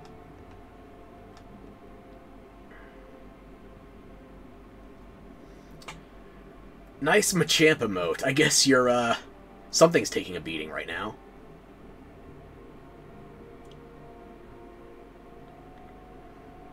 And unfortunately, no feat for free. Oh, what the hell? Why not? Yeah, this was very close to my first pawn that I made back in 2012. I didn't start with Almathara and Umbaroth as they're recognizable now. But, yeah. Exit creator. Go back. If you want more fine details on that one, again, it'll be in the VOD. For now, I just want to get through all the different designs before things crash again. So yeah, this is Lucia, and we're going to preview the voice. The people here are evacuated and safe. For the moment, there are more who can yet be saved. It seems the rain has abated. Former Arisen appear to be plentiful in this world. Danger might lurk anywhere. Where every shadow... And mind a fine showing. And mind the ceiling. Very well. I shall await further orders. I'd fain lead the way. This one feels like the meekest voice. Like, short of going to straight up calm for... I don't know. I like kind-hearted as an inclination, given the statistical benefits that are theoretically coming, or at least the passives. This seems like the best healer inclination, and that's what I usually make my mages for, healers. Umbaroth, I like the design of more. Lucia, though, I feel like kind-hearted is a better fit. Kind-hearted and Sweet 5. Now onto the detail customization. As you can see here, minimum height. Minimum height, though, strangely, because I verified the conversion rates. I'm not a big metric guy. 160 centimeters, that's 5'3". The shortest female you can make is 5'3". I'm in the US. The average female height here is 5'4". You can only go 1 inch shorter than average, but you can go to over 7 feet tall. Look at this. Now, obviously, that doesn't match because I proportioned the body accordingly. Or, no, this isn't my character. This is somebody else's character. They proportioned it accordingly.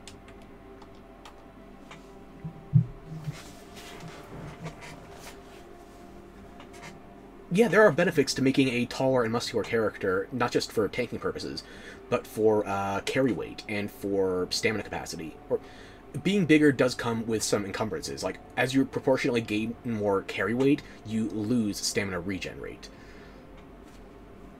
Although I do think it is beneficial enough, just the carry weight on top of everything else. It's a multi-purpose stat from the first game. I don't know if it's going to function the same way in the sequel. I think muscular and tall builds are a net positive over shorter, more svelte builds. Let's go over the sliders, though. So yeah, this is a minimum height character. Torso's got a bit of length, not much though. It's more emphasis on the legs than the torso. Musculature at 69. It's very nice. Trap size, again, you shrink that. This isn't really meant to be a bulky character. This is meant to be a character that, as far as I can tell, focuses on rapid regen of stamina, but not having a lot at any one given time. There's the body masses. There's a lot of things in the negative because this character is meant to be petite. Those are the sliders there. This is the head.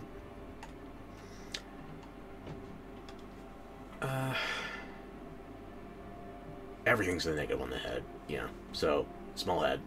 Probably empty. Upper body. This is one of the things I had to change from the original creator's sliders. Look. Here's the character now. Okay? Here's one of the sliders I had to change compared to the original creator. It keeps going. I think this was 81, yeah. Look, I'm a fan of natural as much as the next guy, but those either need support or, not an augmentation. What am I thinking of? Extraction? No, that's wrong. Explantation. There we go.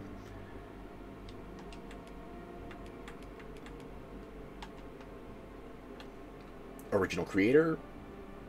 No, this is the original creator. And this is me disrespecting gravity. I don't know what the guy's original thought process was, but I guess it's technically bigger, so...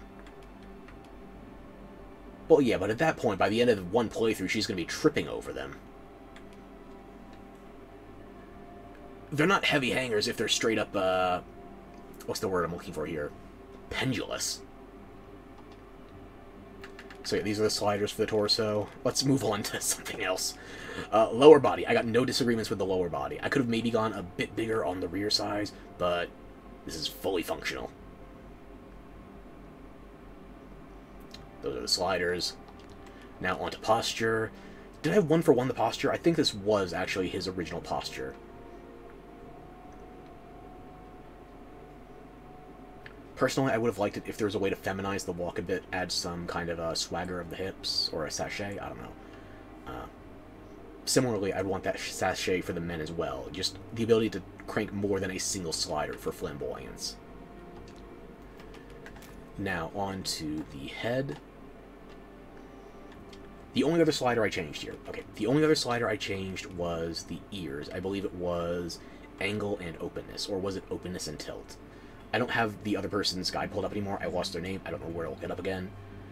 But yeah, there were two sliders here I had to change because the ears were clipping through the hairstyle. That's it.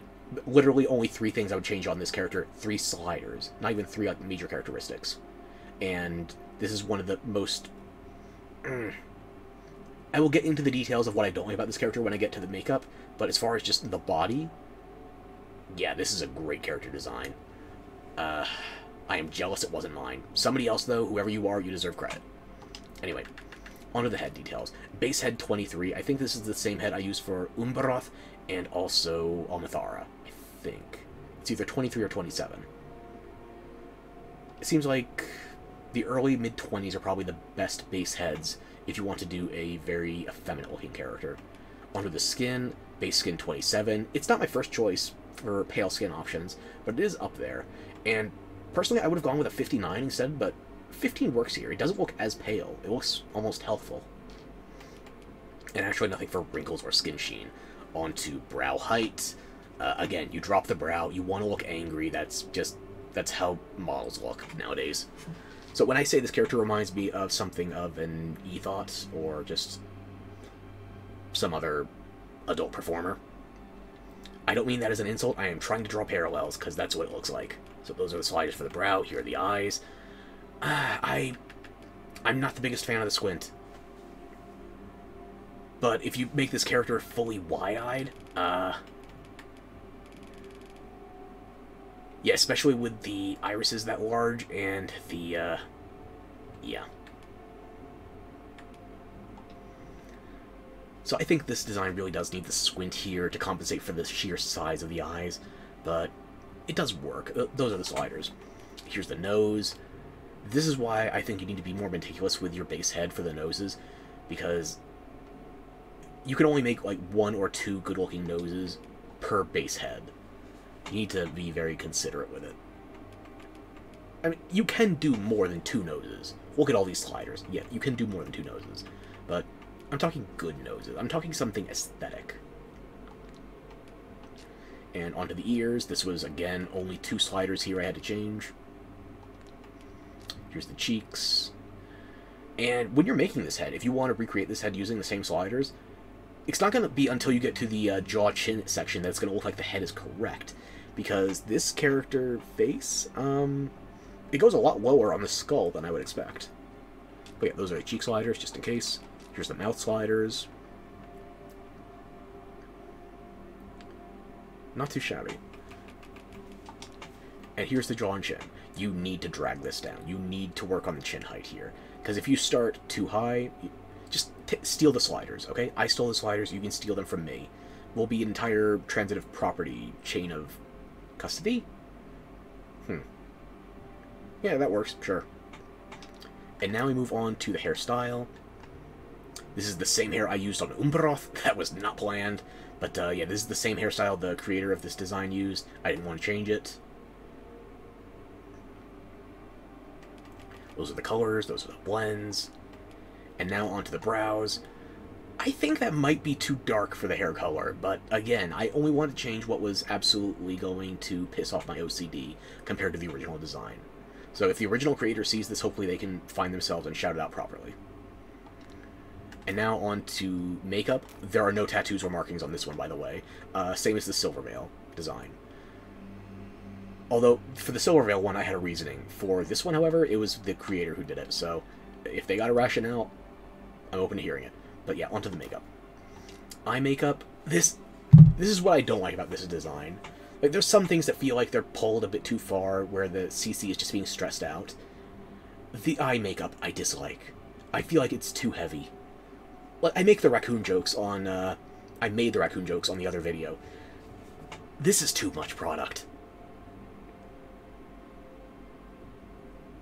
Like, I feel like you could blink and create a smoke screen. This is too much. But here are the sliders regardless. Eyelashes, very heavy. I'm talking, these are definitely RuPaul cum gutters. Fit only for a drag queen, but I don't know any guys that give this much of a fuck about eyelashes. You could be the proudest, gayest motherfucker I know. Only women care about their eyelashes being like this, so I guess she's doing it for her girlfriend. I don't know. But yeah, type 3, you can see the sliders. There we go. Eyeshadow. It's too much. It's just too damn much. Eyeliner. Again. So damn much. Freckles. None. Which is surprising, because this character model feels like it would be good for freckles, but instead they went with blush on the nose bridge.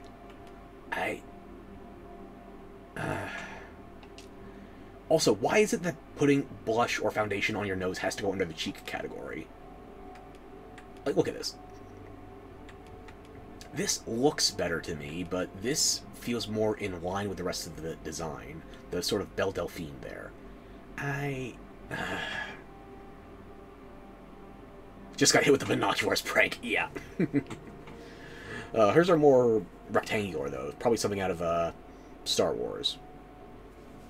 Or maybe she has a Farseer from 40K. I don't know. Yeah, I just... the flush nose. It's a design choice. It's something that's becoming more common with cosmetologists. It's not something I enjoy. Pale Undead or Doll look. Stick around for when we get to my Arisons. You'll see something. Okay, here are the cheek sliders as well. Here are the lips. I think this might be too saturated of a red. I like deep reds. You'll see that when I go to Almathara, but there I was actually trying to coordinate it like... There's a lot of reds in her. The hair, the tattoos, the lips. There's a lot of red. Versus here, the lips, it's like, this is the one red thing standing out. The closest you get otherwise is something with the sort of pink in the blush. Here's the teeth. Again, very stereotypical. You don't remove any teeth. You put it on 7 because that's the brightest. And that's the character.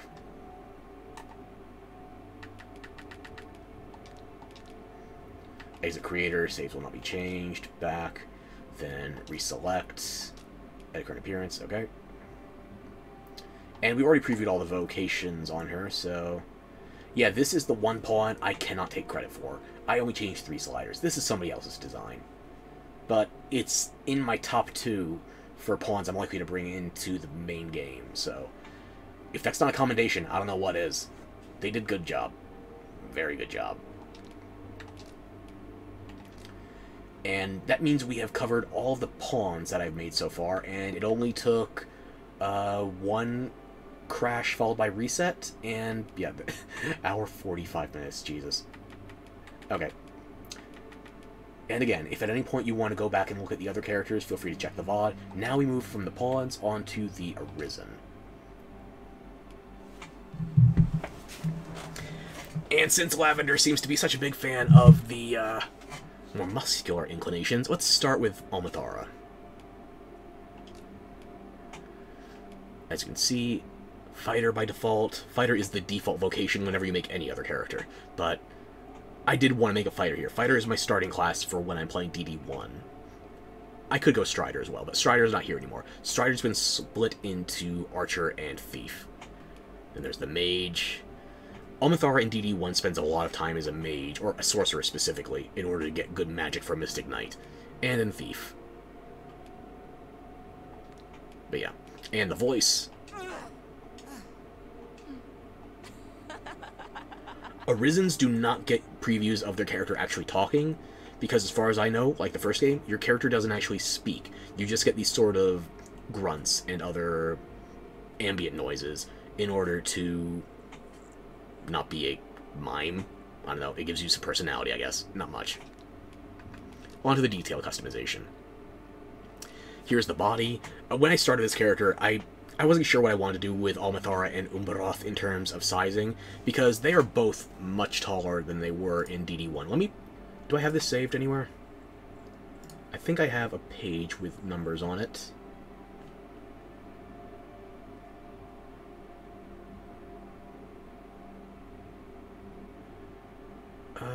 Where is that note file?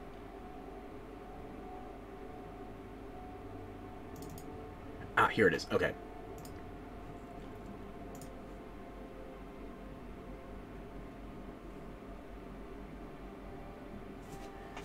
Going mage with the dank weed vape nation vocation seems fun. Oh, I forgot what it's called. The trickster class. I know what you're talking about, though. I feel like there's more vocations they haven't shown us in the trailer, because they've only shown us the base 4 vocations, and what have they shown otherwise? Magic Archer, Mystic Spearman, and Warrior, and Warband. I don't think they're only going to have 8 vocations compared to the first game having 9. I think there's going to be more hybrid vocations, or even more just, like, advanced vocations that we haven't seen. Because all of the hybrid vocations are pawn inaccessible. So that means we've seen, like, a maximum of 6 pawn vocations. I would not bet on that. Anyway, what was I saying? Right, I pulled up the numbers. Okay. Excuse me, sorry. In the first game, Almithara was 189.5 in terms of weight. They got rid of the They got rid of the 10th section in the weights. So it rounds... I don't know if it rounds up or down, honestly. I feel like it only shows you whatever you're close to, so the weight is just hidden. She was 189. She was 72 units, air quotes.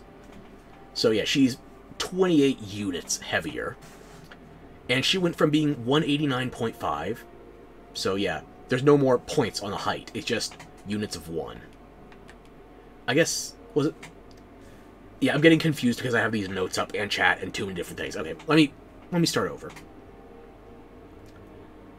You had a 10th for your height in the first game, so you could be hyper-specific in your height, but you also had limitations in the range of your height. For instance, in DD1, only males could be max height, and you had to choose specific body parts, not just max out your height slider. So there was no way to be fully customized along with max height. In this game, though, height is just its own dedicated slider. You can technically be taller than max height, but that requires you maxing out your head size and or your neck size, or neck length.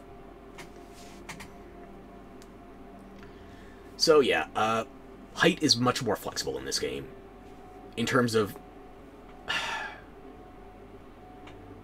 height lets everybody be tall, but I don't think it lets anybody be short enough. Like, if you can't be sub 140, how are you going to delve into goblin holes? Like, they have to have something for tunnel exploration like the first game, but I don't see how they can fit it. It's weird. Anyway, what was I saying before, right? Almithara has gotten approximately 15 centimeters taller, and approximately 28 units heavier, because I don't know if these are supposed to be kilograms or what else have you. It's just weight units. And Umbaroth... Let me jump back, actually. Or, yeah. Let me jump back.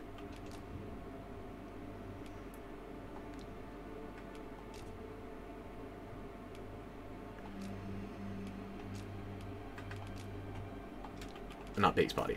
Yeah, there we go.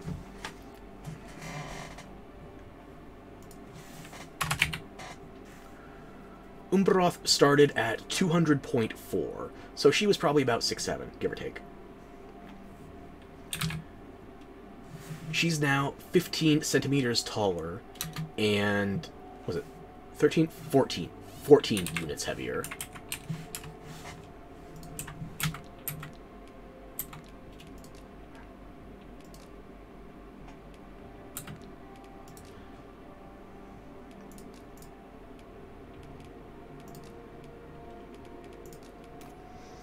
And Almathara,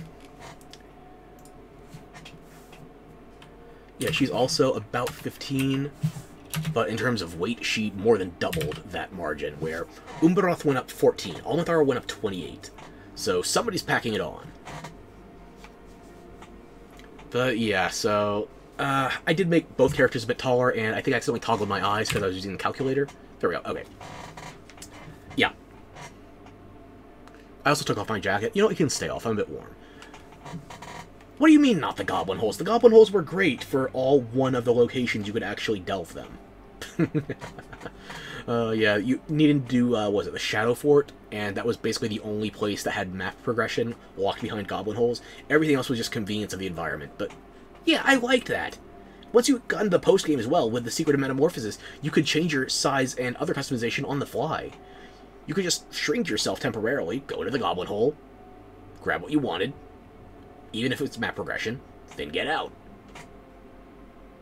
Save it. Just like that, yeah. Okay, let me try and get something resembling focus back. Here are the sliders for Almathara's body.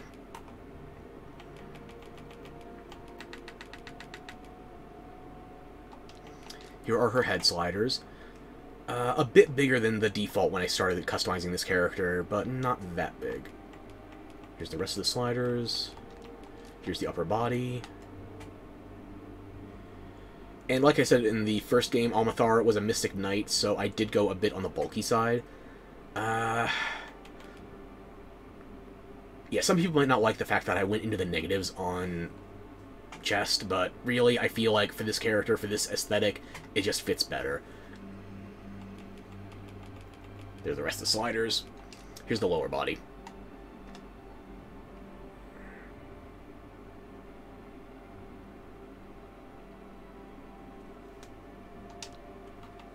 And for posture, this is where I wanted to go very stereotypical knight, although stereotypical knight would not be a woman, but this is the fictional setting, so a knight she is.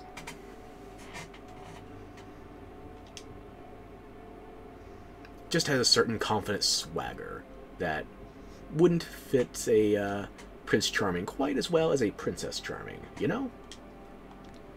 Okay, on to the finer details of the head. Base head of 17. This is probably my favorite of the heads to work on customizing. So I would say late teens, early to mid-20s has the best range of heads. But again, if you want something specialized, if you want, like, say, an Asian head, then you want to use 26 as a baseline. Here I want to use 17 because I was specifically going for something, perhaps not loosely, depending on how generous you are, inspired by Alexandra Daddario. I was adapting my Arisen from the first game, but there was only so much that was really realistic. Like, if I was going to go full Daddario, then you would have to multiply these cups. You would not just simply be adding. She has the Baywatch effect, what can I tell you? Anyway, here's the skin, 27, 59, and a little bit of sheen. Like I said before, I'm Italian, I expect a little bit of oil.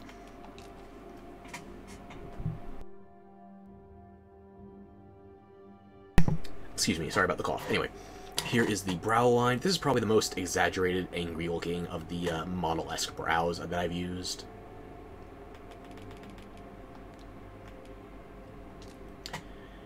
Here's the eyes. You'll see more of the details in the eyes when we get to the makeup category. For reasons I don't completely understand, but it's probably menu limitations, the coloration of the eyes, that configure has to go under makeup, even though it's not eye makeup until a separate series of categories. It's the eyes themselves. Here's the nose. I've made this nose the best I can. I'm still not 100% with it, but I feel like it's sufficient to keep moving on. And for the ears, again, no style, just plain, small, and compact. Keep them out of the way of the helmets and whatnot. Here's the cheeks, the jaw, or jaw's coming up, cheeks and cheekbones. This is a very, what's the word to phrase it? I feel like this is a character that is pushing the boundary of natural beauty. But there's still enough rough edges that it's like, maybe realistic's the wrong word, especially with those eyes. If you change the coloration, though, Daddario does have those giant irises, and they're bright blue.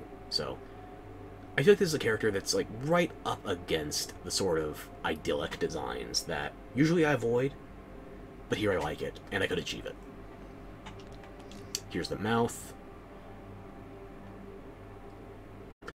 This is one of, I want to say, 2, maybe 3 characters where I actually changed the lower lip position, even though it's probably not going to look as right once it's animated speaking. We don't have that as an animation preview, though. This is one of the few characters I moved the lower lip forward because it just looked too recessed, like she was biting her lip, or, I don't know, losing it. It didn't look good to me. And here's for the jaw and chin. Again, it's not a can opener. It's not Captain Quark. There were other considerations, though. This was my first choice because in DD1, Almathara had a, not a bob, but it was sort of sideswept. It was a shortcut. It's parted in the wrong direction, though. And also, I don't like how it narrows once you get past, like, what would you say? That's happening at the base of the skull, around the nape of the neck? I don't like the way it sort of swells inward. The curvature is a bit much for me. It doesn't feel very Almathara. So yeah, I stuck with the ponytail here. I could have gone with something straighter, but I prefer the waves. It's a personal cosmetic choice. And there's the colors, there's the sliders, and the eyebrows. I could have gone thicker if I wanted to make them look solid, but personally, when the game starts you at 69 on a slider... Excuse me, I had to cough again. I might need to take a brief drink. When the game starts you at a 69 on the slider, you don't look a gift horse in the mouth. This looks more than satisfactory. Now, on to makeup. I ended up doing heterochromic eyes here, and I wanted green eyes on Almathara in the first Dragon's Dogma, but they didn't have a shade of green I was comfortable with, so I ended up going blue. Here, I actually get... If you count the sclera here, let me just... ignore my character freaking out for a hot second, because it's going to trigger some of my toggles.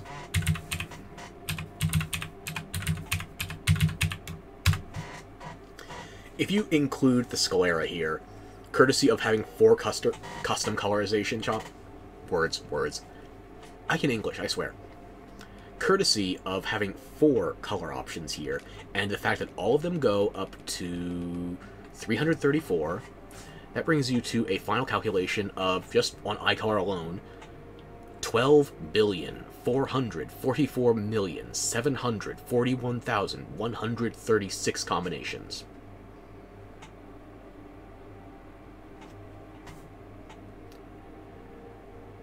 My fucking hell, yeah, I mean, don't get me wrong, that's a lot of options. I appreciate all the options. But at the same point, Jesus, that's a lot of fucking options. So let me get rid of the calculator. Hopefully none of my prompts are still on. Okay. So yeah, I like the green. And the irises and the pupil size, they start negative for a lot of models. I don't know why they were afraid of having big eyes, but the irises, the pupils, even just the base eye size. The only thing I would like that's not here is, like, in Beastrin, you can change the eye style includes having a slit instead of a circle. It's only one more option as well, so you only up to, like, 4 types of pupils. And these even aren't necessarily pupil types. 2 of these are the iris, and the third one makes you blind, so that blocks out the pupils. I would have liked more pupil options.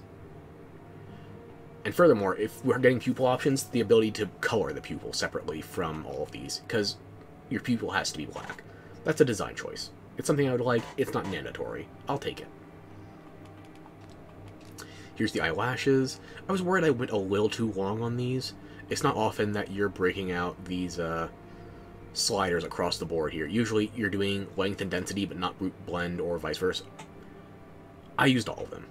And I think this came out quite nice. You can still see a hint of red in there, but it is mostly black. Here's the eyeshadow. if you missed my rant last time, that resulted in me calling myself some rather inflammatory honorifics. This is where it came up. Less is more, remember. Anyway, here's the eyeshadow. Even though eyeshadow is on top of the eyeliner, I would say do eyeliner before your eyeshadow. There's the sliders. Do Beastren have more eye options? Beastren technically has one more eye option, but it's only for the eye style. Beastren can have cat's eyes, so vertical slits. Other than that, though, I don't think Beastren have anything additional. These are the sliders for the eyeliner. Let me check. Beastren do not have more for the eyes, except for that one type in the eye style section. I'll show you a Beastren after I'm done with Almathara, so we can check that out. Yeah. I was just an eyeliner, now into Freckles. Freckles, another thing I don't use often in characters, so this one is type 1, which is a blank set, and 0 opacity, so nothing there. Cheeks, less is more. I use something that just softly emphasizes the cheekbones. You can barely see it, just the way it's supposed to be. Lips, I went for Palpatine robes. These are incredibly saturated. What would you call that? A scarlet?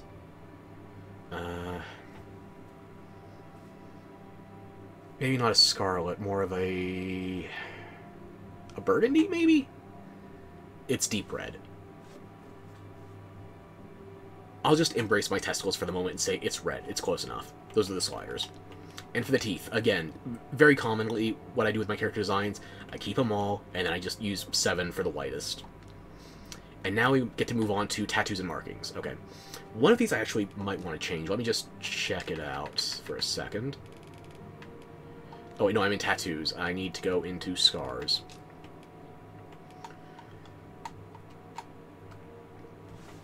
I dislike the fact that this chest tattoo gets cut off because it's just encroaching on the shoulder, just barely.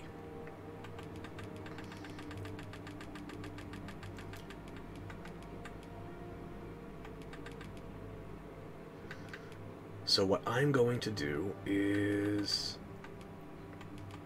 rotate it a little more.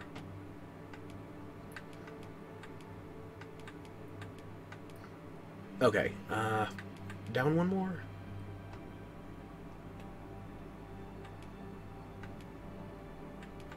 I feel like that's a good blend with the musculature. It's just having the clipping of the edge of the scar along the clavicle. Yeah, okay.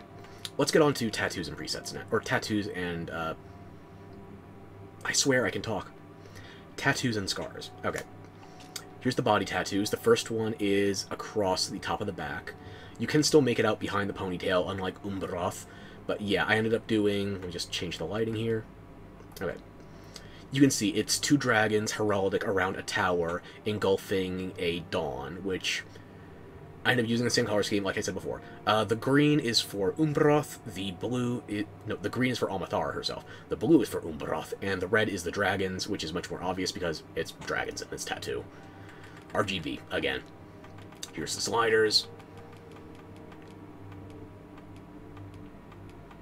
And here's a second tattoo, where this was me being just a little cheeky.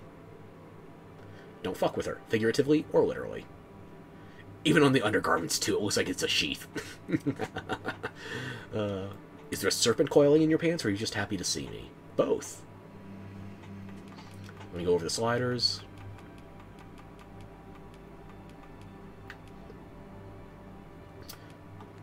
Okay. Right arm tattoos. This is where I mentioned before that I have sort of these runic markings that look like I was bound at the wrists, and also the ankles when we get down to there. But yeah, it's the same thing for the right side as the left side. These markings are in the same red as the dragon, so it's like my arisen was being restrained. And then we go further, you can already see it. I did tattoos on the elbows and the knees, because I wanted to make it look like these were some highly integral alchemy circles, but they're just being used for joint relief. Or maybe it was like these cursed joints, because we're getting older. I first played Dragon's Dogma 1 back in 2012. It's been nearly 12 years. When did the game come out in 2012? I think it was May? It's not 12 years yet, but close to it. So yeah, those are the sliders.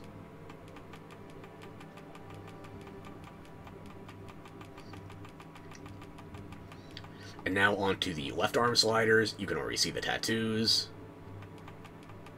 Same deal. Can I... Yeah, I'll keep the light source where it is. Excuse me. I'm going to mute myself for just a moment. I need to hydrate.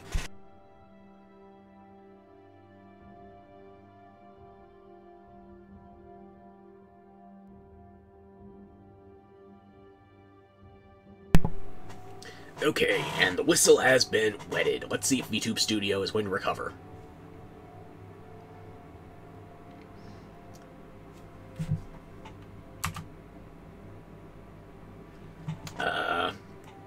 Did VTube Studio crash, or is it just taking its time to catch up? I can't tell. Oh dear. I'm going to finish this character, and then I will reset VTube Studio. Hopefully it doesn't crash the game again. Anyway, here are the sliders for the left arm tattoos.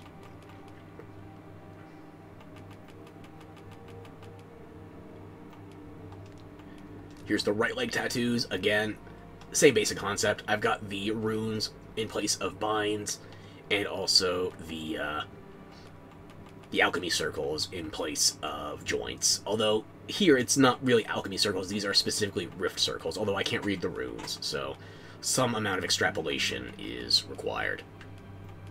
Cursed rift, cursed knee. You know how it goes. And again, same with the left leg.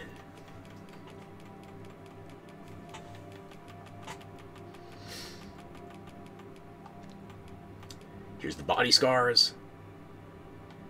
This one directly over the more classical, I guess, romantic placement of a heart in fairy tales or other fantastical stories. It looks like VTube Studio's trying to catch up, so hopefully I don't have to reset it. Let me see here.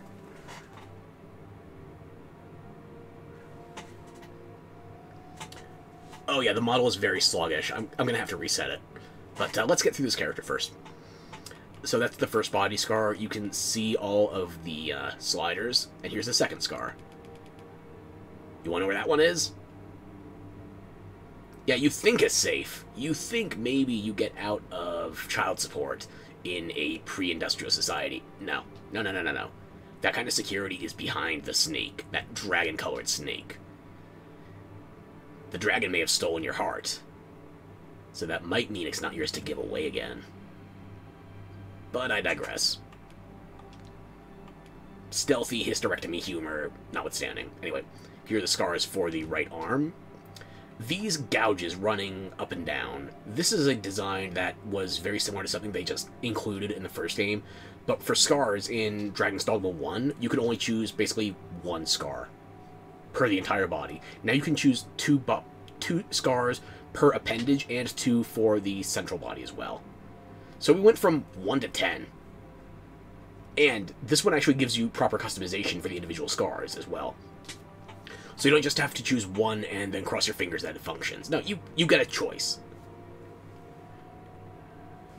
So there's the sliders for the first scar, and here's the second one. This one's going to be difficult to make out. I'm not sure if you can even see it. It may have been a waste of effort.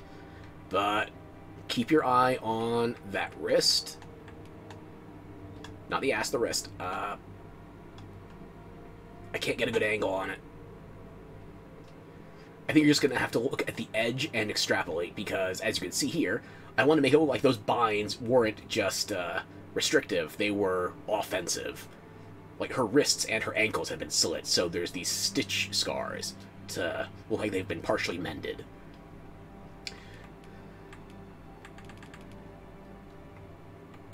So yeah, that's the slider for that, and it's the same setup with the left arm. I just had to revert a couple of other options via the rotation, or invert, I should say, with rotation, to make sure the placement, because it's not the same placement, just mirrored on the other arm. You do have to make some slight modifications. But yeah, you can see the sliders there. And now we move on to the leg scars, and this one should be a little more obvious once I change the lighting. Yeah, you can see them more prominently along the Achilles tendon, the slit ankles, along the runic banding. See, we'll go over the scars. Those are the sliders.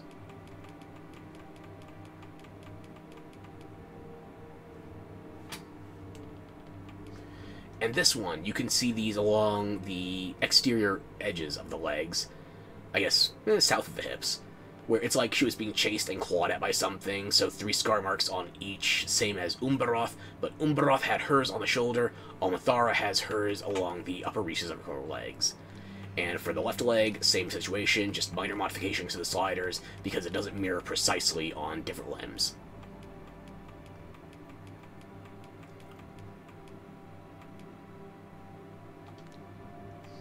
And for dirt, nothing. Almathara is crisp and clean, and she is totally going to get fucked up by the new world because I am getting so much rust off. And still nowhere near enough going into the new game. Anyway. Yeah, proceed with the change. Actually, back out. So I can reselect, make sure there's no other changes. And yeah, that's Almathara. This is my leading candidate for the Arisen I'm going to use when we get into the full game. I'm still not 100%, but you're about to see the other candidate, the second frontrunner, if you will. Second frontrunner? I guess on deck is a better descriptor.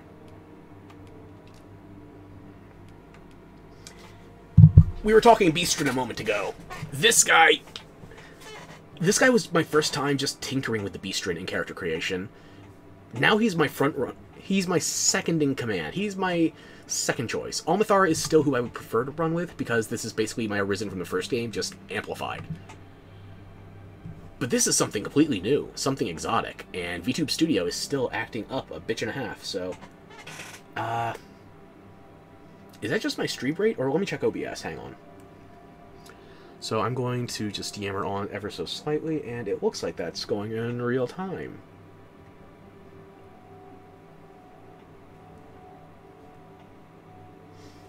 Yeah, OBS is fine, so this is actually a stream issue. I apologize for that quality dip. I don't know how to explain it. I don't know how to fix it. Unless I restart Twitch Studio, at which point the stream dies. So, let's go into details. This is Joraka. I envisioned him as an archer. And yes, I went full on Conan body type, and he's still an archer. I regret nothing. Have you ever tried using a longbow? How about a warbow? Those motherfuckers take all of your upper body strength. He could fit as a fighter. I mean, I like starting as a fighter in DD1, but for him, I imagine him as an archer. Although, it feels kind of wasteful to have all that meat and not make him an offensive character front line, make him a ranger, but I imagine him as an archer. This is what I like. As a mage, he just looks kind of ridiculous. And as a thief, like, how are you going to sneak when you're 7 feet tall? He is 215 centimeters. Let's go into the... Oh, gotta preview the voice, too. Has a nice roar, don't you think?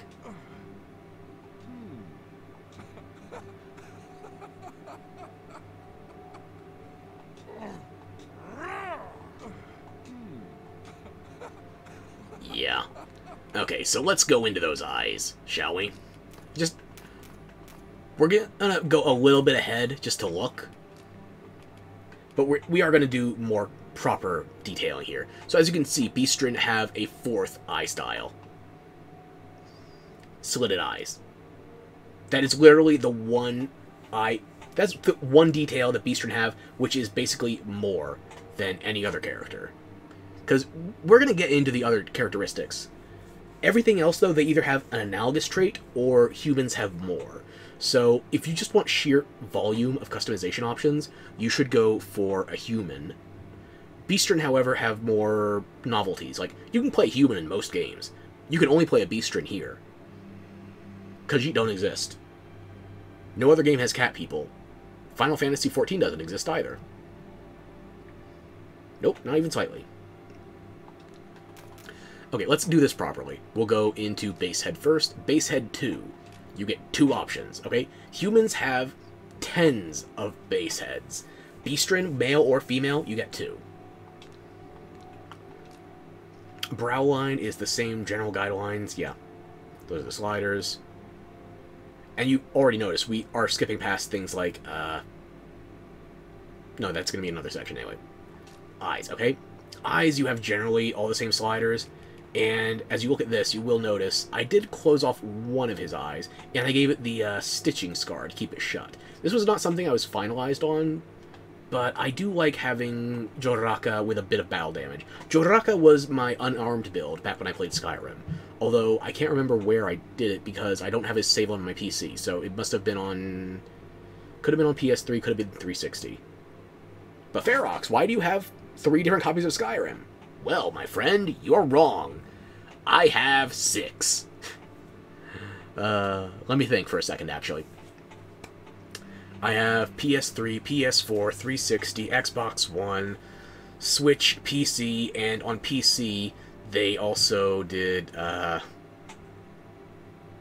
it's the base version I have on PS3 360. Every other version I have is the special edition of the re-release. So, I have 6 copies of Skyrim. Am I forgetting any? PS3, PS4, Xbox 360, and 1 PC Switch. I may or may not be funding the entirety of Elder Scrolls 6. Maybe that's why I was so fixated on Jean Sandra's name. My Redguard flashbacks. Anyway, that's it for these sliders on the eyes. Here's the nose.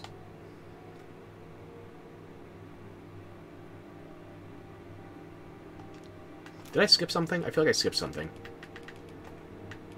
I'm just going to take the sliders from the top because I'm losing my train of thought. Here is the base body.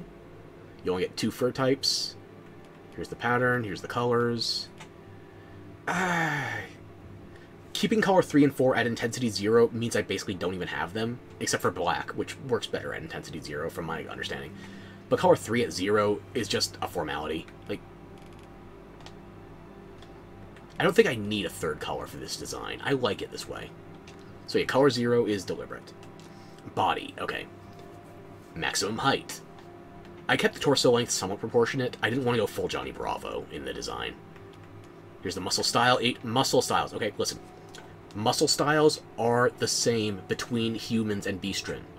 If you want a specific muscle style, but you can barely see it through your Beastren, even at muscle strength 100, preview all of the muscle types on a human build first.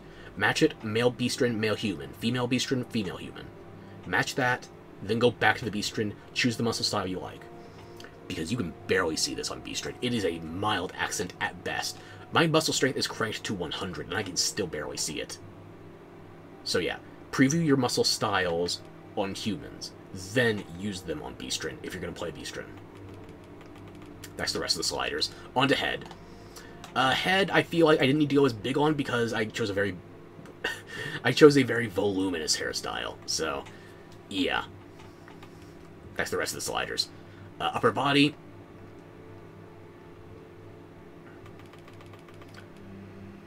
Most things here are 100. Like I said, he's got kind of a Conan body type.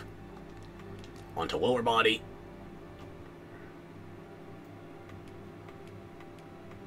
This wasn't just the first Beastren I made, but the first male I made in this character creator, by the way. Can I say I'm disappointed in the asses? Like, the rear size does not go hard enough, not for the men. For females, you can just make a straight-up shelf. For men, though, this is 100%. How is Nightwing supposed to seduce somebody purely by walking away with this?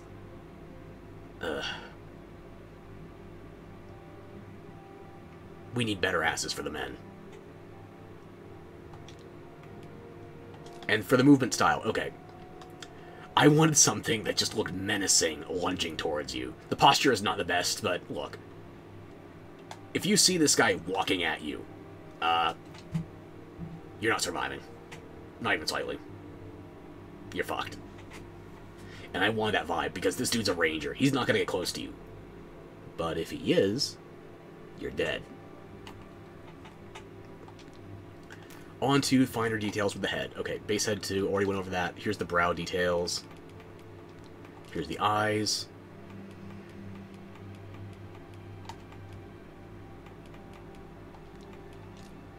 And even though it does block out your option for squint degrees, if you do toggle the full-on closed, it doesn't get rid of the option. Although it is a fairly mundane slider with few options relative to other things. Here's the nose.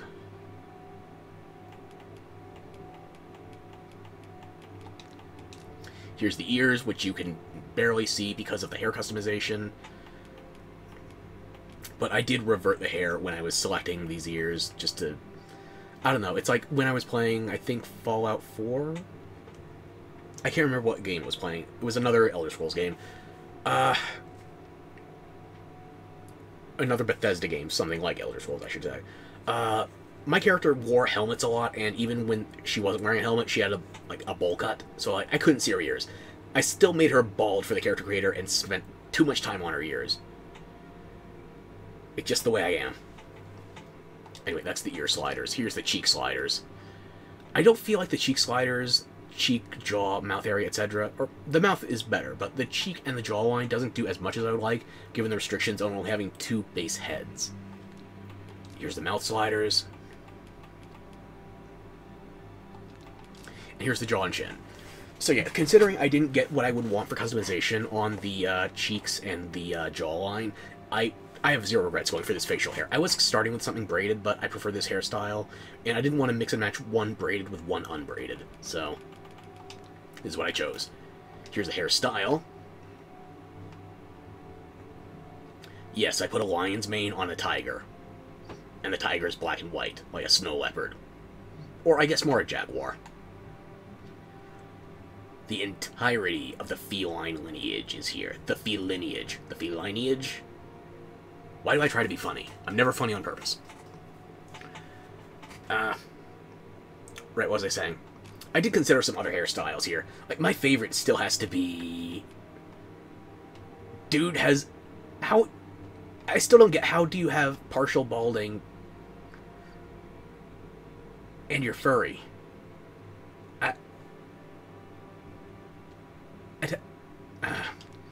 But yeah, it was this one, or I think it was one of the default hairstyles. Let me check that one. This one. This one held a lot of promise back when I thought I wanted to have braids in my facial hair. But, I ended up deciding I didn't like the braided look, even though he is going sort of archery. Some elven vibes. Yeah, words. But yeah, I preferred going just raw animalistic. Like, really put the bestial in the beastrin, you know? He's a carnivore.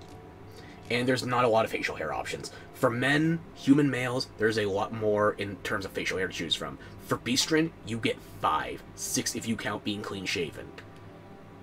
And clean-shaven, by the way, for a beastrin, it still goes down to your fur. You don't have a skin layer.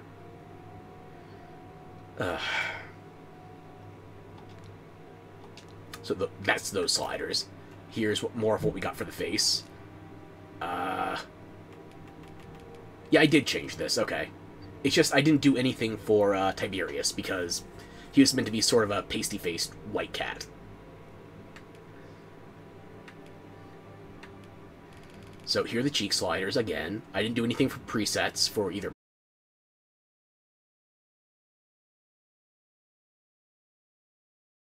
This is something very similar to, let me think. What was the game? I think Dragon Age Inquisition. I made a Kunari mage, a Talvashoth in DAI. These eyes are very similar to that. It's just the cat-like slit. They didn't have that in Dragon Age because, you know, you're making a Kunari, basically a satyr, versus here you're a beastrin, you're a cat. And I kept them. I don't know if it actually changes anything, considering I did this to both eyes, but one of my eyes is closed. I guess I'll find out eventually. When does the game come out? The 20th? 21st? Those are my eye sliders. Here's my eyelashes. You can barely see it on this character. When you go heavy on the brow, especially for a furry species like a beastrin, you're not going to see shit. Here's the teeth. Again, 7 for maximum brightness. I didn't remove any. And then for claw color, I kept that at base color. Even though I would prefer to match the... I would prefer to generally match the color of the claws to the color of the teeth. But here I think black just works better for the overall look that Joraka has going on. And now we move on to tattoos and scars. So you can see right away, he is dripped out in gold. Gold drippings. I started with this as, I think, a charcoal, or maybe, I'm going to say charcoal. I started this out as a faded gray. And I say faded not because it was light, but faded because it was low opacity. I ended up not liking that. Then there's this one, right along his face. A gold handprint over his eye. I did use gold handprints on another character, but they were... For the other character, you're going to see they were matted. For here, though, I wanted to make them extra shimmery, because Joraka in Skyrim was blinged out and rich. So yeah, I wanted to emphasize the metallics in his gold here. Next, the rest of the sliders. Okay. Moving on to right arm tattoos. As you can see here, we have the repeats on the bracer sort of implementation. There's those sliders. And then going up the arm, we have a little bit of, not tiling, but just attempting to do a pattern. Scale them up a bit on the dramatic side. Goes along with the shoulders, the biceps. It's not really going with the biceps, it's going against them in the curvature. But I wanted some gold accents all over. Except for the ankles. When we get to the legs, I think I went with no scars and no tattoos below the waist. So yeah, that's those sliders. Maxed out the sheen, maxed out the metallic. I wanted to make you think it really was gold. Liquid gold. And it's not raining. So as you can see, the left arm and the right arm are symmetrical as much as is possible. The scars do not permit you to be completely symmetrical because of how they have to rotate on different designs.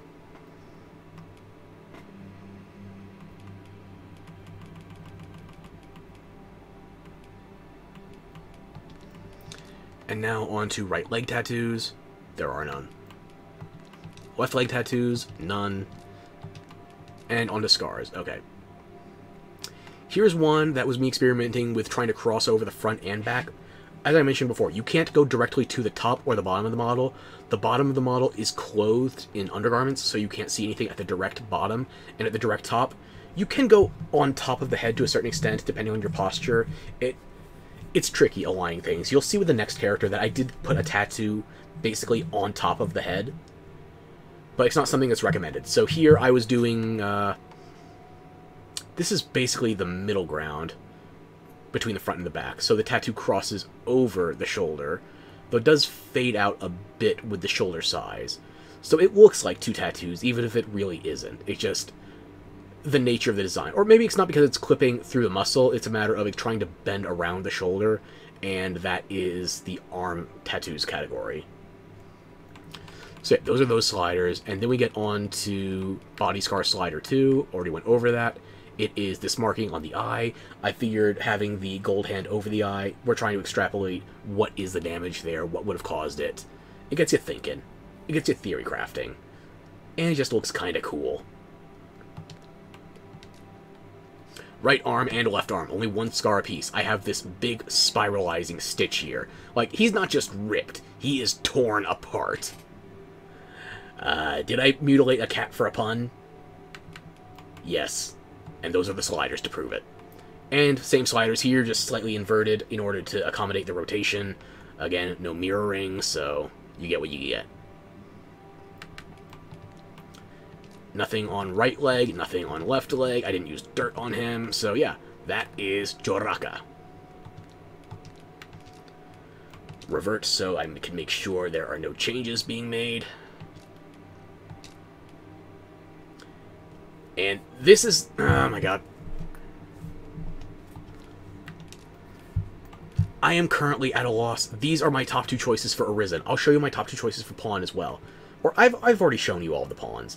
Like, I'm choosing between Almathara and Joraka as my Arisen. And for my pawns, I'm choosing between Umbaroth and Lucia. They're my mages. I kind of want to go with Almathara and Umbaroth because those are the characters I played in DD1. But DD2 is a whole new game, and I want to try a Beastrin at some point, so why not try a Beastrin on my very first playthrough? I don't know, it's a point of temptation for me. I don't know which ones I want to use. And even though you've seen the rest of these, I still put effort into it. I'm going to show this to the streamer I like, so maybe my Oshi will use my design. I don't fucking know. But yeah, on to my Arisen. Even though those are my top 2, I did still experiment a bit with my other Arisen. So here is my my Discord mod, if you will.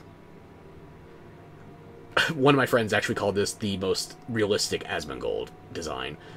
I wouldn't go that far.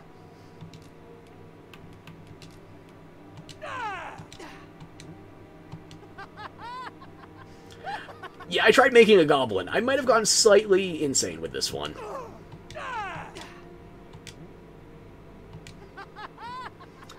He ended up going from less goblin to more just monstrous wizard.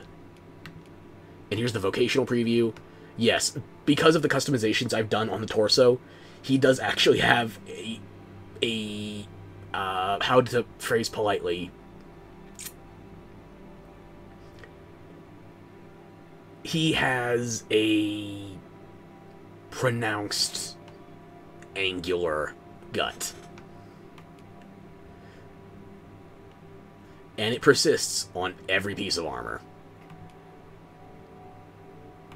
But yeah, I imagine him as a mage, and he just kept turning into more and more of a butchered wizard. If a warlock had to make a pact with a demon of raw ugliness, then... and then that demon of raw ugliness had an abortion and beat it to death with a sledgehammer, I imagine this is what would be spat out. So yeah, I cranked a lot of sliders to the max when I was just getting started on this thing. I didn't know what I was doing. Some characters were just purely experimentation, and this one stuck. Oh, you see that forehead tattoo? We'll talk about that when we get to tattoos and scars. Yeah. I imagine this is the kind of dad bod dads don't realize they have when they're standing for Diablo 4. Anyway, those are the sliders. Here's the head. You remember when I told you about things where characters can technically be made taller, even though you do have no gender locks on the height slider?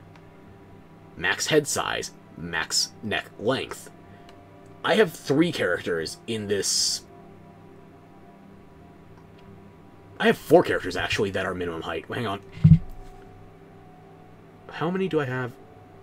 In the Arisen, I have 3, and in the Pawns, I have 3. I have 6 characters that are minimum height. Fuck me, who's actually going to carry my shit? They're too small to have a good carry capacity. Jesus. Yeah, okay, I guess that's a problem I'm going to have to confront if I use Lucia as my pawn. It's so easy to just stick with Almathara and Umbroth, but I'm tempted. I want to use Jaraka. Anyway, those are the sliders for the head. Here's the upper body. A lot of this is maxed out, but not all of it. I wasn't just trying to put all the sliders to 100 for haha memes. No, I did actually try to make a character. It's just some things. Some fucking cursed things.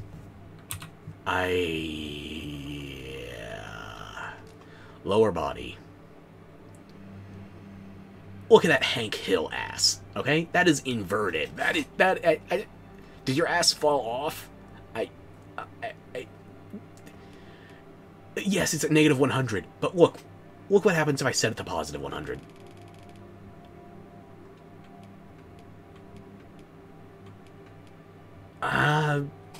That, at best, I could say that's a full diaper.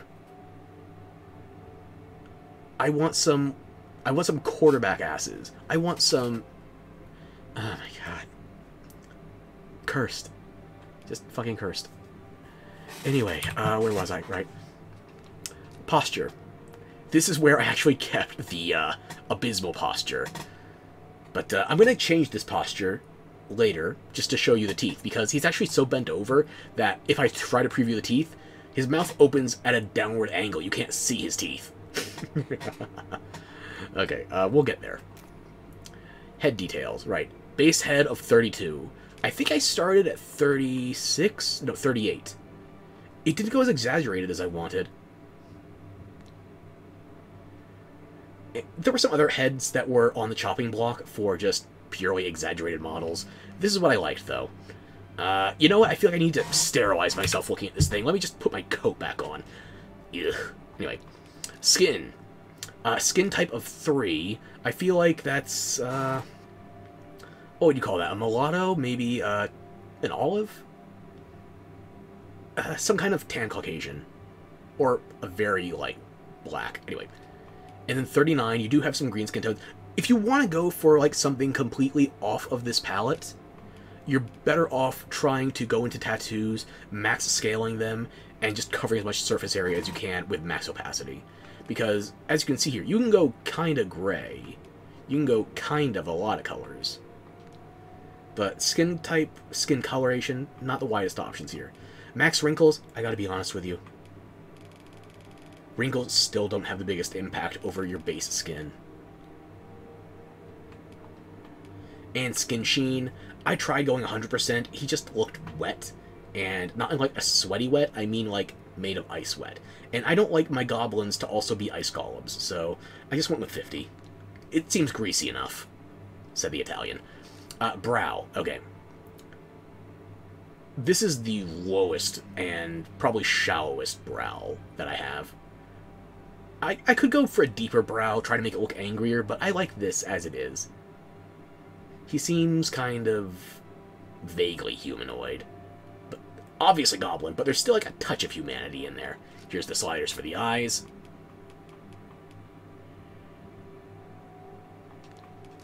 And the nose, the schnoz. Honestly, the schnoz and the chin, those were the big things for me determining face types. Although, starting with others, I feel like the others might have had a better range on the eyes, but you just can't get this nose and this chin without going for this base head. Here's the ears. Naturally kind of elven ears, but taken to an extreme. There's the sliders. For the cheeks, everything is 100, either maxed or minimum. So, you want a goblin, this is what you gotta do. Now for the mouth. Mouth, I did not go as exaggerated as I could have. There's only... Okay, there are 2 things that don't have the sliders maxed. But I was trying to make a goblin, not just a gag. And here's the jaw and chin. I wanted a very pointy jaw. I can disable the facial hair when we get to the hair category. But, yeah. You want a dagger for a chin, then you need everything maxed out. There's no in-between. Maximum, positive, or minimum. On to hair. I'll turn off the facial hair for a hot second. Went past it. This guy was not as detailed when I started on him. I was thinking I might go for a clean goblin, something that was kind of like an early DreamWorks Shrek. But the more I got into it, the more I realized, yeah, no, this is what I want. Okay, let's do it properly. Hairstyle. Hairstyle 9. I went with the longer version of the male pattern baldness hairstyle. Because I wanted to have more pronounced, sort of rotten yellow highlights. Those are the sliders. And I went with negative sheen. It was very tempting to go for a positive sheen because I was figuring, maybe greasy, oily. No. Let's make the hair bone dry and just the body greasy. Let's keep people pondering what the fuck this thing is.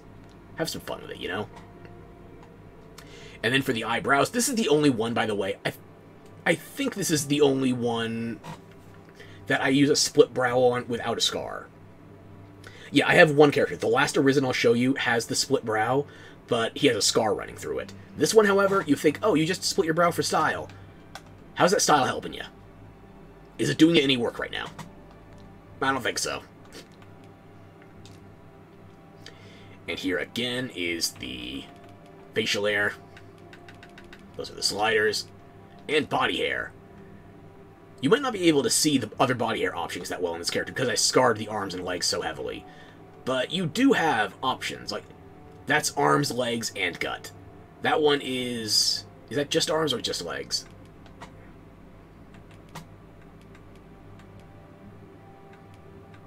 Full. Arms and legs. Just the gut. Yeah. Personally, I would have liked more body hair options. I would have liked an opacity slider, or just... You do have density, but I would have... Maybe not dense... Maybe opacity is the wrong word for what I'm thinking of. I would have liked the ability to control each individual allotment of body hair on its own separate slider. And also have some kind of depth to it. Then again, anything trying to feign depth in the face of my nose and my gut is in for a rude awakening. On to the makeup. Here's the eyes. They match. You're not really going to see them. Hang on. I need to just change the posture for what's coming.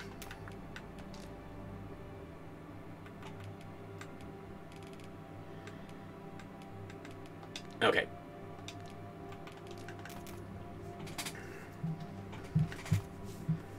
When we get into this category, there's one thing you just can't see if you don't have better posture.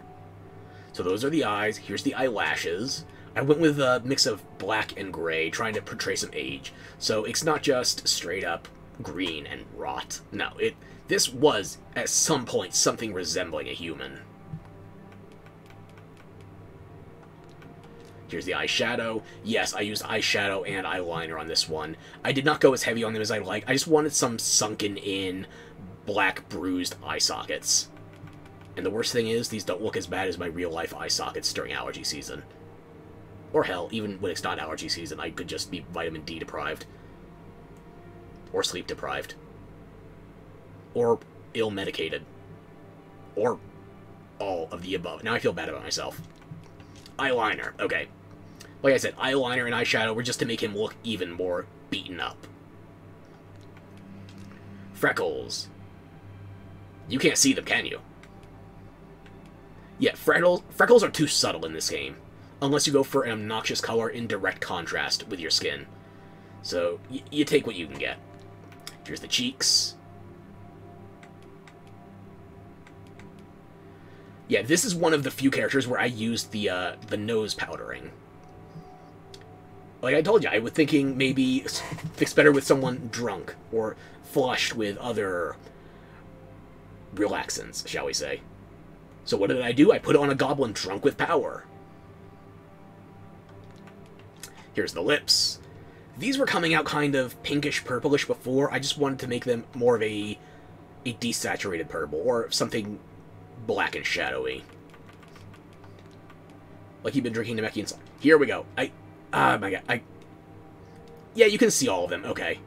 Maybe I'll change the posture just a little bit more so we can get a clear look at that.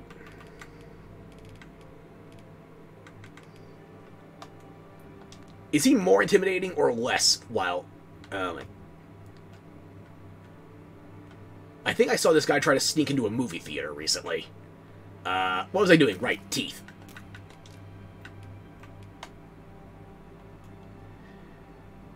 Yeah. I don't recommend... I don't recommend joining the hill folk for their dental plan. But if this guy had a good English accent, it would be all the more fitting, I say, as I'm part Welsh. Yeah. Well, you gotta have some rot in there. In and out. So yeah, he's missing a good few teeth. Slightly less than half. And also, I went with number 14, which I think is the most plaque-riddled of the yellows. Let me change his posture back before I forget. There we go. Much better. And now on to tattoos and other markings. Body tattoos. You think that's what I'm talking about? No, no, no, no, no. That's what I'm talking about. Right here. Putting one directly on top of his head. It's like, oh, is that why he's missing his hair? Did he, chop it all off? And thus, that's all it rains. No, no, no, no, no. You got the order of events backwards. He had to utilize his bald spot to the fullest. It's free real estate. Why not use it? I'll carve an alchemical symbol into my flesh. Directly into my skull, even. And... yeah. So the goblin tried to matrix in some knowledge directly through his skull. And here's the second one. He may or may not be pregnant. It's not just a pregnant pause, either. I mean, he may or may not be carrying some kind of abomination that wasn't meant for the human world. But whether or not he had the appropriate carrying organs... the demons found a way. What can moving on. That's the sliders for the body tattoo. Okay. I went with no tattoos on the arms or legs, if memory serves, just scars. So let me verify that. Nothing, nothing, nothing, nothing. Okay. So everything has scars. Everything. I think, did I max out scars on everything? Anyway, here's the first scar.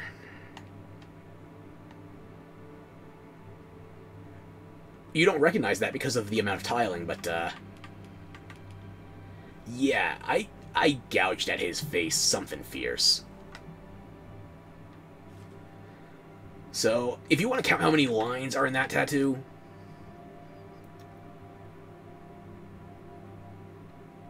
I'm going to say at least 12. So, 12 times 49. This dude, he still has a face. That's more than you probably could have guessed. Those are the sliders. And then for the second tattoo, or the second scar, I should say, you can see this one.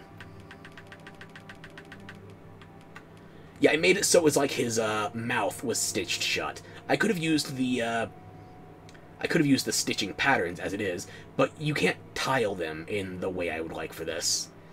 At least because they start on a diagonal, like 45-degree angle. If you do try tiling them, they are not going to quite follow the pattern I had in mind. Plus, you would be double stitching them, both vertically and horizontally. It's not what I had in mind for this. Plus, how would you get your evil goblin laugh out if your mouth was sewn shut? You're not Deadpool. Which timeline are we on, anyway? I lost track. Here are these scars for the right arm. Again, I have gouges running up and down them. There's the sliders. And for the second scar, I bruised up all of his arm flesh as far as it would let me. I still can't go all the way to the shoulders or past the wrists. But yeah, those are the sliders. And again, with the left arm, same deal. Symmetrical. This is as close as my brain gets to being happy. And again with the bruising. Now, onto the legs. I think I only did one scar. Yeah, one scar piece. And it's the bruising again. So yeah, I honestly... make me seem a little puerile, but honestly, when I started this, I was only planning on scarring his knees. Like, he had to get down and dirty for his, Warlock's gift. His patronage did not come lightly. And you know how I spelled come in that context. Anyway. Yeah, I ended up doing these for the entirety of the legs. So, yeah, that's those sliders, that's those sliders. And this is the second of 3 characters where I actually used the dirt option. So, yeah.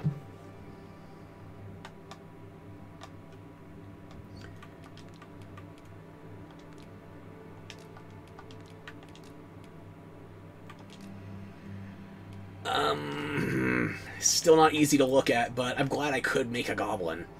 Or something close enough to it to unsettle a lot.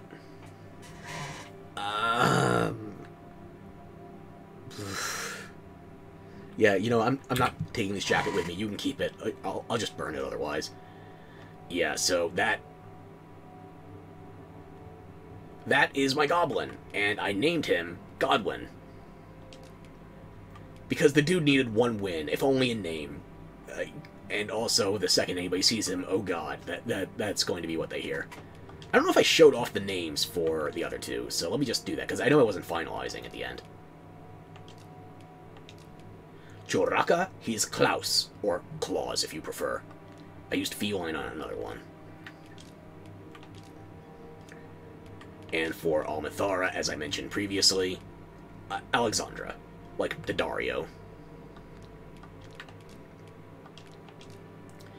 Now let's see, we are on to Chisa, my final Beastrin, and the only female Beastrin I made. You can already see some of the things I was happiest with here, working on the tattoo patterns in order to achieve some light wardrobe functions.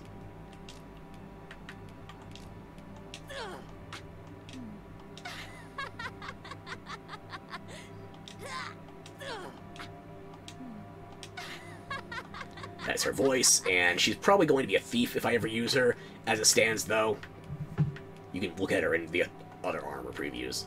Detailed customization, here you go.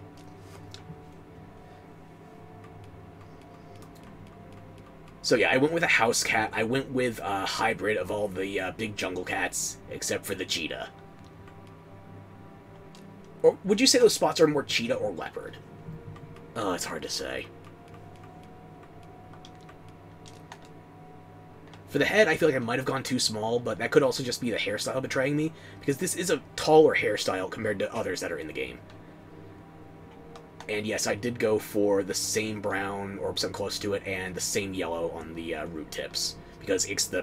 I did that with Joraka as well. The only one I didn't is Tiberius. I wanted to make sure that the hair was following the same coloring scheme as the fur. So here's the upper body. There's the sliders.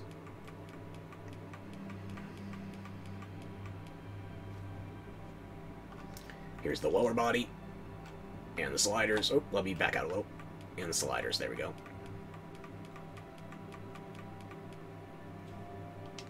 And here's the posture.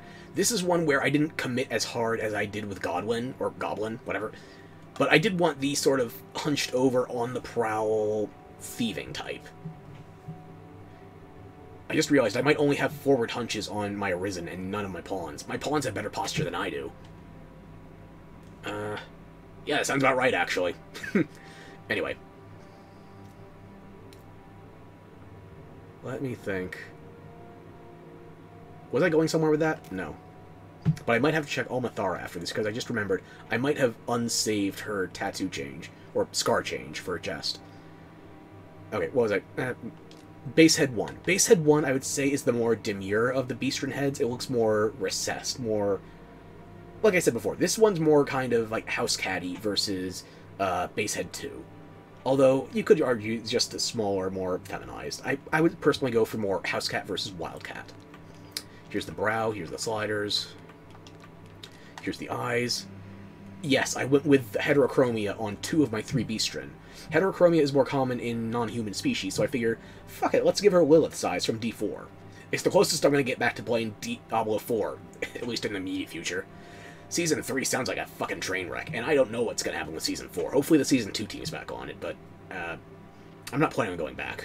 Not now. Maybe later. There's the sliders, onto the nose. Nose options, basically the same for male and female versus human versus Beastren. I could do with more. But there's the sliders. Ears.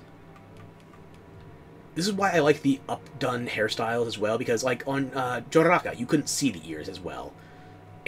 Versus on Tiberius and on Chisa. Yeah, you can see these. It makes a difference. And not just for my own neuroticism when I know they are still there, I just can't see them. I've spent way too much... I spend so much time customizing my face in Skyrim. I mostly, damn near always play Elder Scrolls games in first person if I'm allowed to.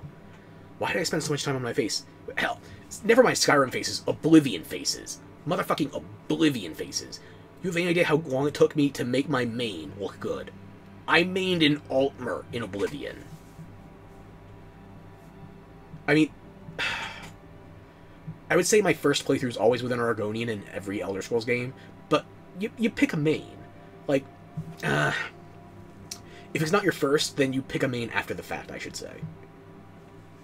Where was I going with this, right? Cheeks, there's the sliders. Mouth, there's the sliders. Jaw, chin. This one, it's a matter of choosing the base head. If you go with base head 2, I feel like that's better for the chin and jaw. At least in terms of Beastren. And for hairstyle, there were some options here, but I feel like this is a hairstyle I like, and I wasn't going to get to use it unless I did it on this Beastren. So I figured, why not? Let's see how Beastren looks like with a wavy hairstyle. Also, I'm slightly curious now. I'm probably not going to be able to check until after the stream. I want to know which hairstyle is missing between Beastren and humans. Because Beastren have 56, humans have 57. Okay. Here's makeup. Makeup is not as pronounced on Beastren. You could see that with the tattoos as well, because it has to go through the fur. I'm not sure if that's the textures disagreeing with each other, or if there's more to it. Yeah, I would say Chisa's the only one where I really went heavy into the face pattern and nose coloration stuff. And probably not to that significant an extent, but there's the sliders. You can look at them.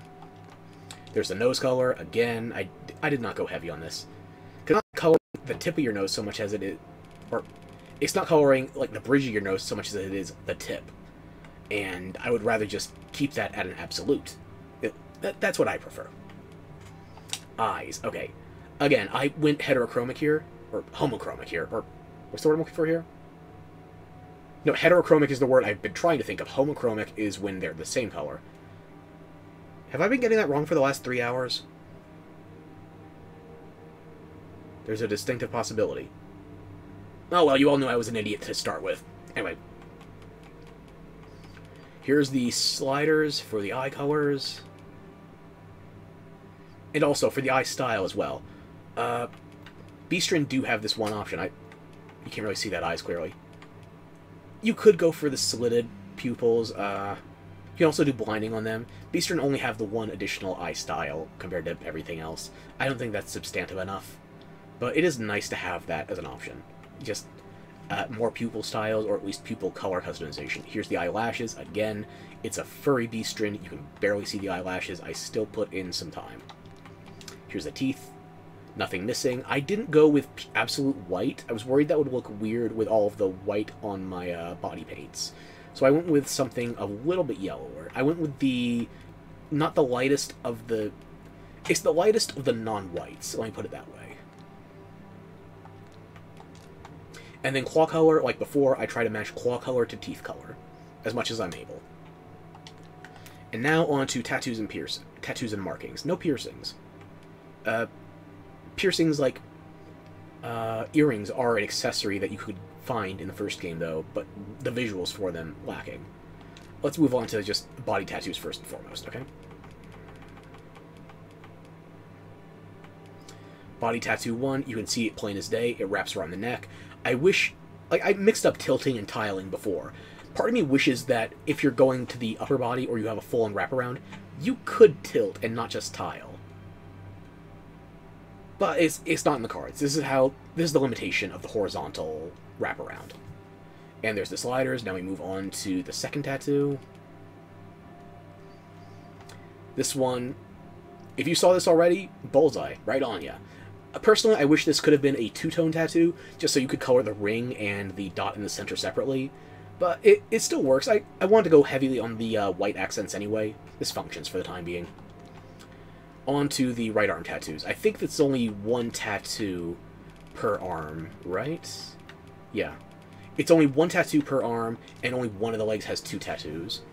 So, these are the sliders.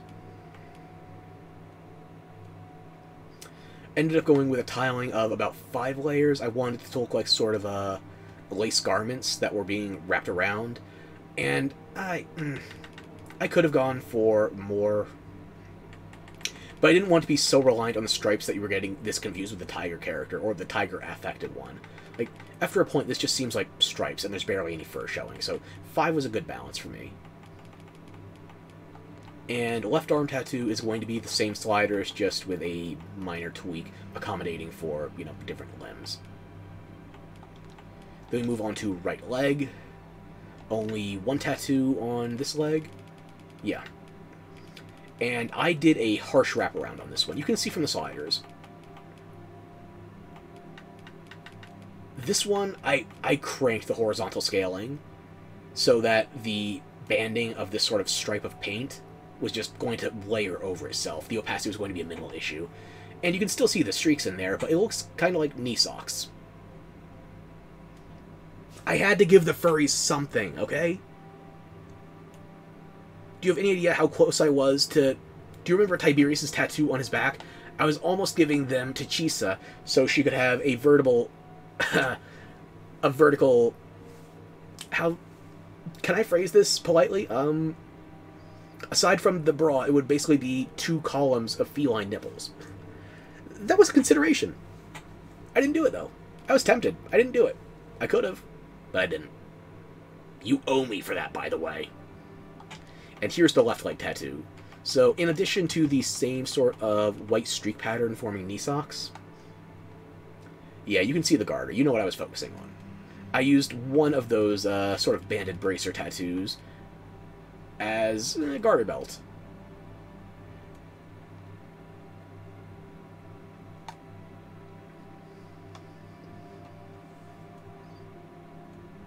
Uh-huh. Yeah, you know, she's got that certain kind of glint in her eye. She wants to play around. So, will you be her kitty toy? I don't know. And then for scars, did I do anything on scars with her? Oh yeah, I did one down the center of her chest, because for a lot of them, I was doing, like, either lower abdomen, or the back, or over the shoulders. I wasn't doing anything dead on the chest. So I figured, this one kind of looks like a cat scratch anyway. Maybe this could be from... Hang on. No, I'm getting... This is for her back, that's right. I wanted to see if you could subdue scars heavily, or low opacity them, and still have them visible through the fur. This was the lowest opacity I could get. So, yeah, those are lashes on her back. Almathar wasn't the only runaway, what can I tell you? And this one is the one I have directly on the chest. So, it's a bit on the thin side. Maybe I could go with more horizontal scaling. Ooh. Sierra Adams, welcome back. Or, hang on, no, that's the wrong order for the, sorry. Alex94 Cowlets. Welcome. What was I saying before? Right. This, I think because this had to be rotated, it's not going to scar horizontally or vertically the way I would want. So, yeah, unfortunately, this is as close I can get to having a vertical strip in the area. But yeah, those are the sliders for the scars I have on Chisa, the Beastrin. And I do have some for... Let me think. Yeah, I did one on her right shoulder, I think. Were there any other tattoos or any other scars? I did one on her left leg. That's right, okay. So on her right arm, you can see the scar right there. Again, this is like the one I had on her back. It is very low opacity. It's meant to be on the subtler side. Personally, I probably should have made it more pronounced. But I'm already settled on these options. Okay.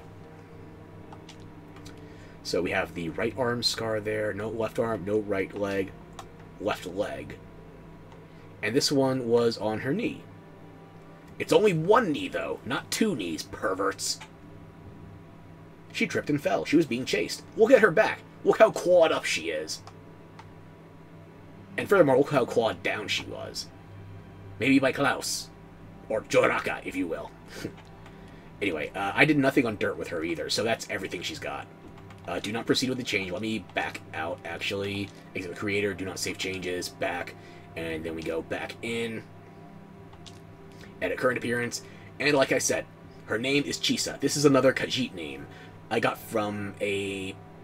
I think it was a test generator. Yeah, so this is another Khajiit name, specifically a female Khajiit name. I don't know more details as to where and elsewhere this would be a name, but Joraka and Chisa are both authentic Khajiit names from Elder Scrolls.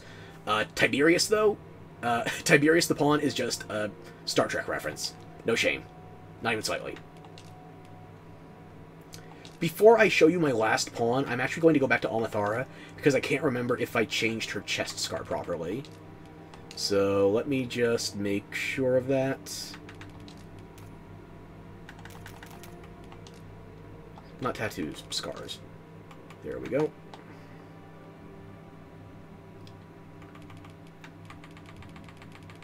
I did not. I'm glad I remembered. If only slightly.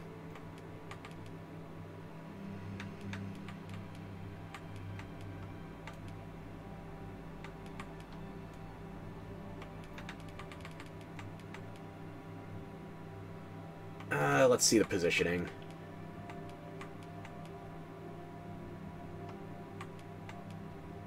I feel like that's not much fading to worry about. Yeah,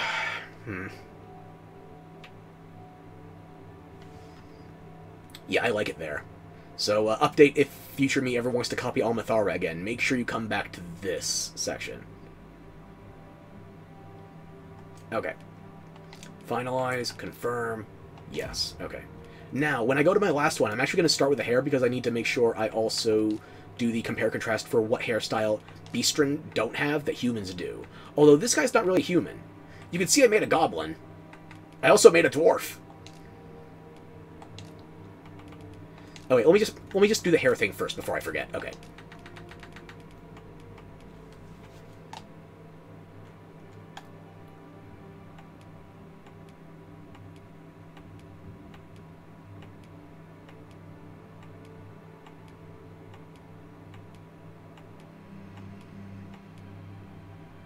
Nothing's jumping out at me as missing. I don't know what hairstyle do humans have that Beastren don't, and why exactly one different? I don't get it. Anyway, let's get on with the preview, okay? Here's his voice.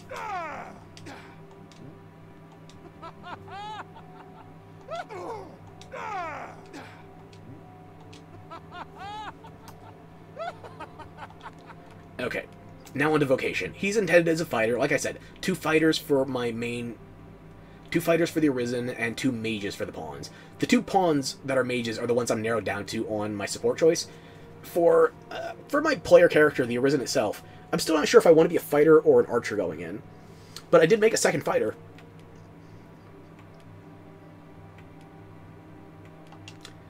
On to detail customization. Okay. Again, this is... I did not realize I made so many minimum height characters. I made 6 minimum height characters. But you look at these 2 across from each other. Okay. On the basis of the neck length and the head size, Godwin is basically half a head taller than you'll see his name. But yeah, he's basically half a head taller. Even though they're both the same height in the height slider department. So yeah, your head size and your neck length are contributing factors to whether or not you are actually at max height. I don't care enough to be at max height on technicality, though. If I wanted to be, I would just make Joraka a giraffe. So let's get on to the body stuff. Here are all the sliders.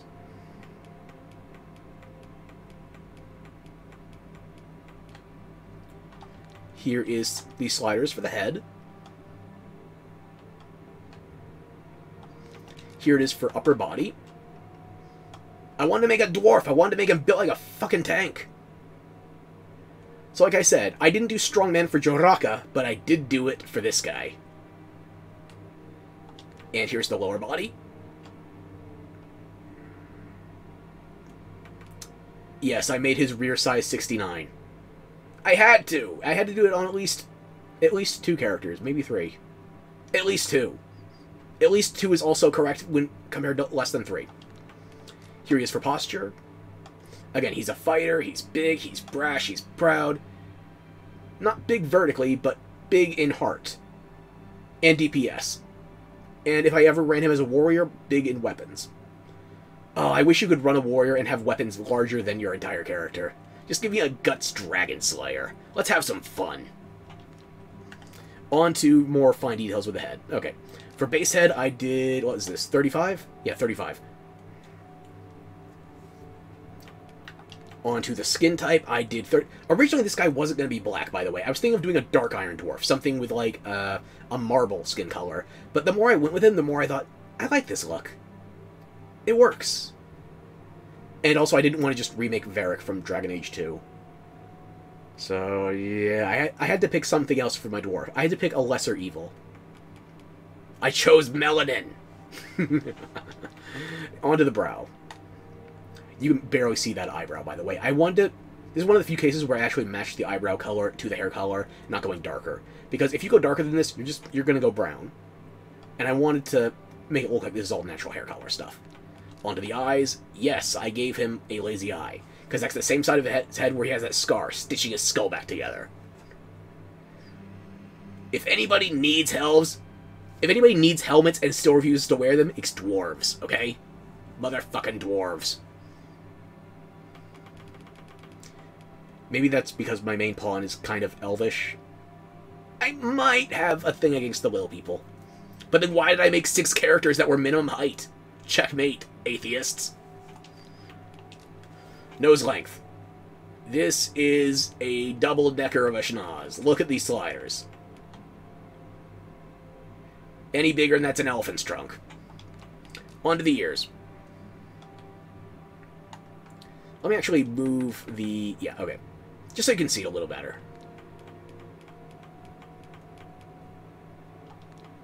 And now onto the cheeks.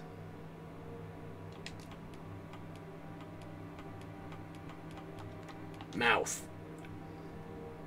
This one, I never applied makeup to this one, but when I changed it to a, I remade the character in a sort of a black default skin, and it applied makeup by default. I guess that was just their preference for how the skin should be textured. But yeah, for mouth though, and now chin and jaw. Do you want to know how long I spent on this, even though I clearly have a beard covering up my chin and jaw, and I don't think it even had a structural impact? Probably 15 minutes, maybe even closer to 20. Because I wanted to make it look just right.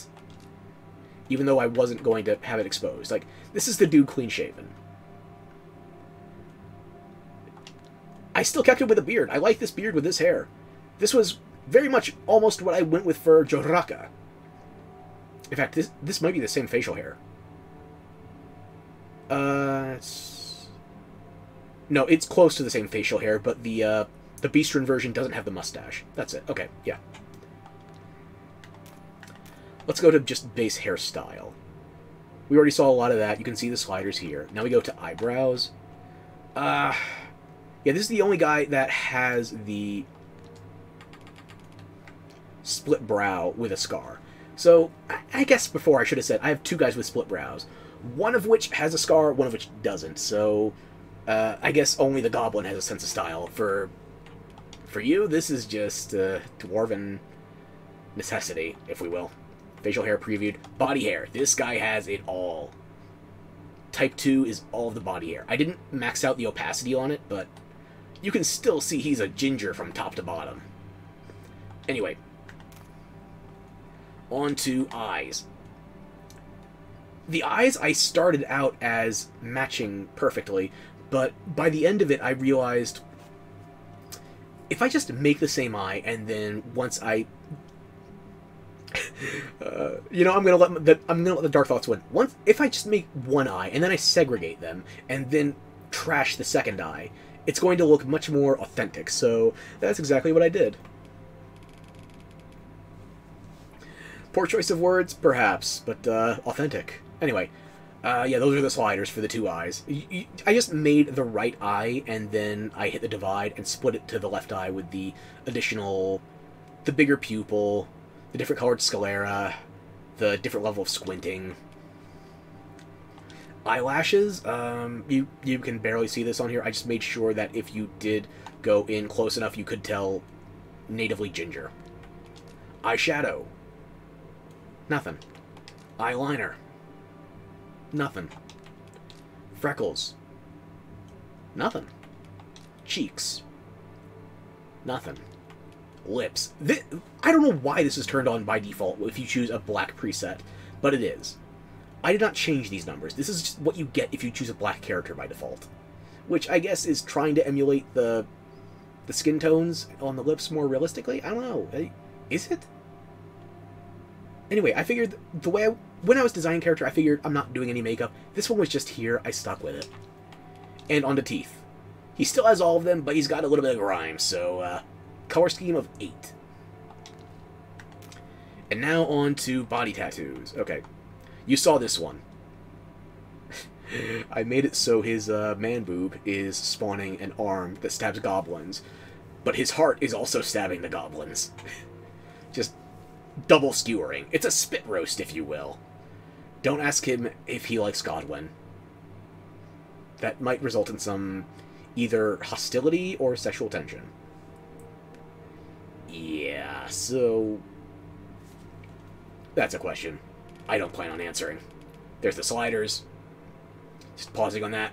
And you might have already seen on the back that I had him covered in golden handprints, or I guess sulfuric handprints, not really golden. Joraka has the golden ones. This guy, he went more hellish yellows, if you will.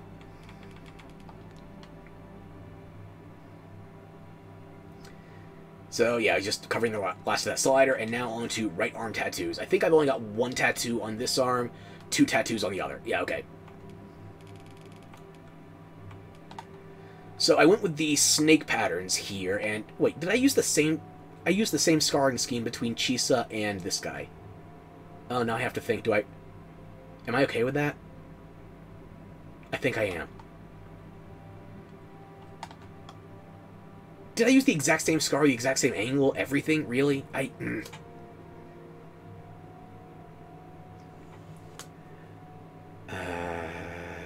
don't know what to do with that information. I'll try to confront that once I get to the scar category. Anyway, we're on the tattoos. This is just a simple repeat of the snake tattoo, only I made it horizontal instead of vertical. And you can see it's sort of a riveting pattern. And I figured, dwarves, rivets, yeah, sure, that'll work. And then we move on to the left arm tattoo. So as you can see up top, we have this looks like two direwolves, hellhounds, something vaguely canine, each holding a sword. It's just a good shoulder tattoo for a dwarf. It's got weapons, it's got wild animals, it's got sass. No, for dwarf, it's not sass, it's snark. There we go. And then we move on to the second tattoo, which is more of those sulfuric handprints. I was thinking about making them on both arms like bracers, but then I realized I was going too heavy on the symmetry for my characters. That's when I added the nipple arm stabbing goblins into the heart. That's an order of words I wasn't planning on saying today. Now I have. I don't think I did anything on leg tattoos. Yeah, nothing for leg tattoos left or right. I don't think I did any scars down there either. Let's get onto body scars. Okay. Only one body scar, which is... Ta-da! I like the small stitches over the big ones. And I went fairly low opacity on this one, or maybe I just cranked the intensity a bit much. Yeah. I only have the one right arm scar. It's the same one as Chisa. Sliders are there if you want to look at it. Did I do any left arm scars? No, I did not. Fuck. And I didn't do anything on the legs. So this is the last character I used some of the dirt slider on. Yes, I used the dirt slider on a dwarf. I did stereotype him. He's okay with it. He likes it. He lives in it. I was considering going with something more yellowy to go with the sulfur handprints, but the more I thought about it, the more I realized, no, I just...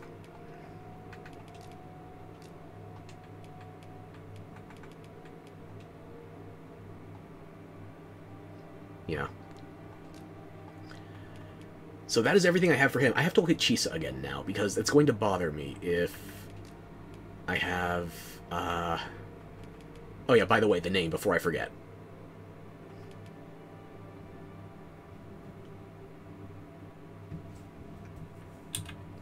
Be cool. Don't tell anyone, okay? It's a secret to everybody.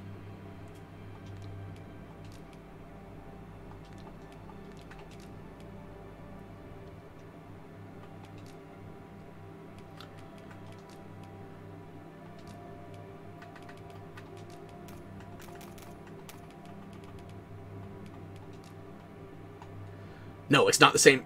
It's not the same scar. Okay, my OCD can sleep. Thank fuck. Okay. So yeah, I was hoping I would have a clear-cut decision by the end of the stream, but I'm still thinking about it. Do I want to use Almathara and Umbaroth, or do I want to use... Joraka and Lucia? I'm gonna keep thinking about this until the game comes out. It's only gonna be, like, what, 4 more days? 4 more days and change if I can get a midnight release. I'm still way too small time to get a pre-release copy. I wish, but no.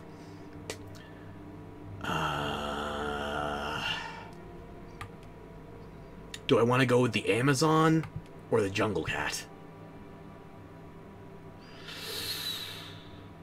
Oh, this is tough. I gotta tell you right now, I'm not going with the Goblin Mage. I'm not going with the Cat Burglar. I'm not going with the Dwarf. And on these pawns notes, this one I made for somebody else. This is just here for posterity, I guess. This one was experimenting. I didn't really plan on using it. I just wanted to see what I could do. Give us a chance to be flat, by the way, if we want to use a female character. I'm not a flat as justice type, okay? If anything, I'm somewhere between medium as premium and large as in charge. But somebody clearly wants it. And there's no reason to have a slider go to negative 100 and still not be physically at 0, okay? And I'm not taking you. Look, I made your fur the color of soy milk. You didn't stand a chance. I'm sorry. So it's currently between Lucia and Umbroth for my pawn.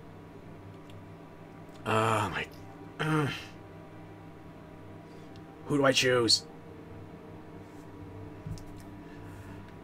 This decision is too much for one man. I have to choose between Red Sonja and... Red Sonja and Lion-O. I have to choose between Goth Belle Delphine and a Goth Amazon. The hardest choices require the strongest of wills, though. And pending any future tinkering with the different designs, I think I'm gonna go with Almathara and Umbroth. It just feels right. They're coming back from Dragon's Dogma 1. So as long as we're in here, we might as well preview some of the lighting choices.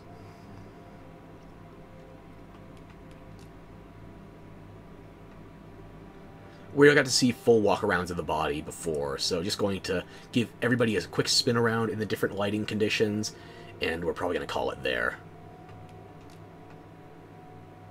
But yeah, everybody deserves a shot. Showing off what they're really capable of.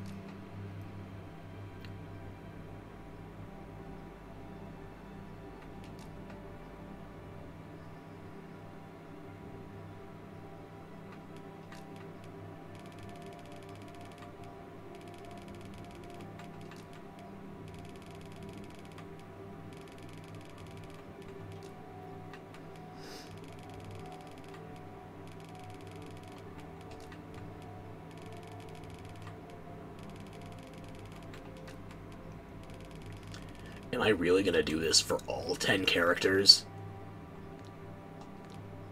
Yes. Probably. Assuming I don't forget. Excuse me.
Two down, 8 to go.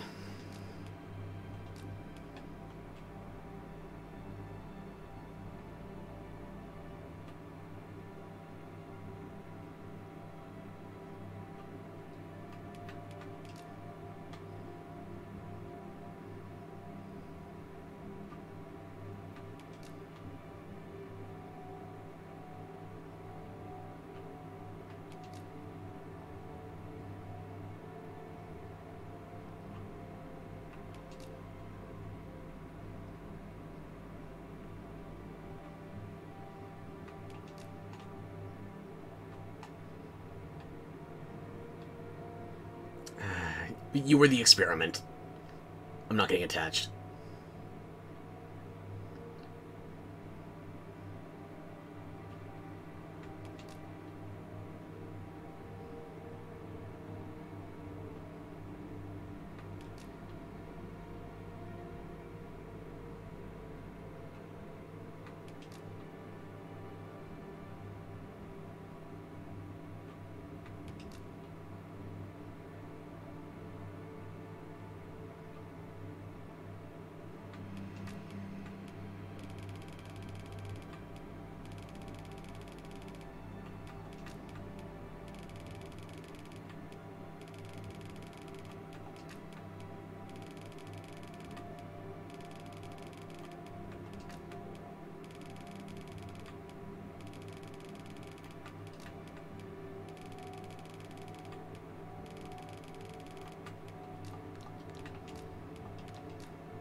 Were you expecting this kind of fashion show when you woke up this morning? Because I was not.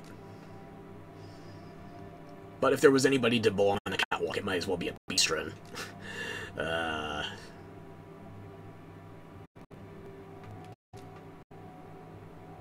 If my dad joke's getting worse, I gotta make a phone call.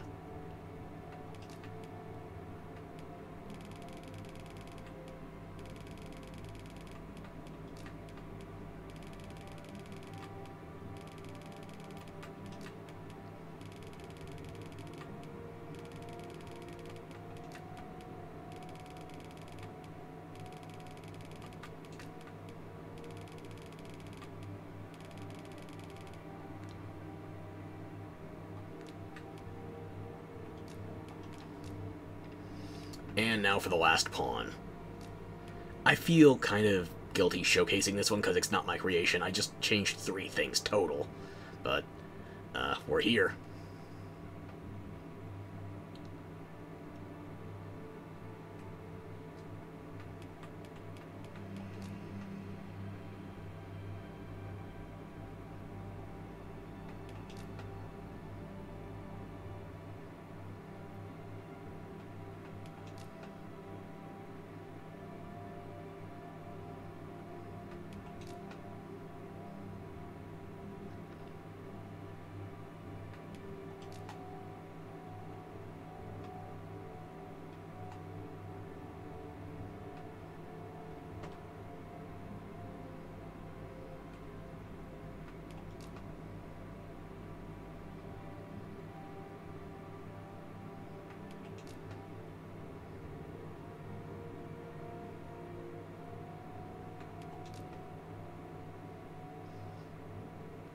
Those eyes pop really well in a sort of arid environment. If only she could keep them fully open.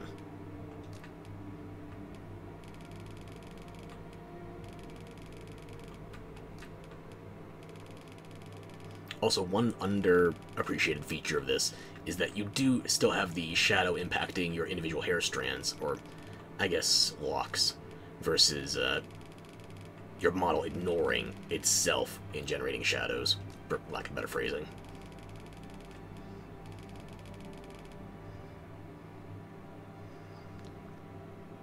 Okay, that's all the pawns. Now on to the various Arisen.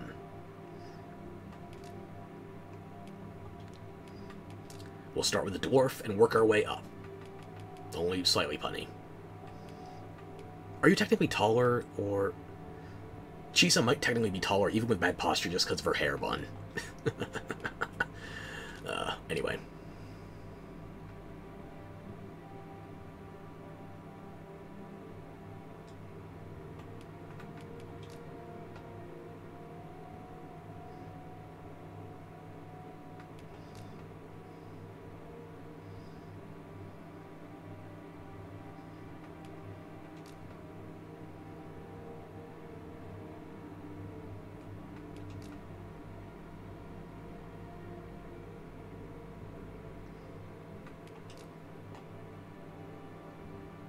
This is one thing I dislike about the design ever so slightly. After ramping up the bulk on the character's torso, the beard does partially clip through it.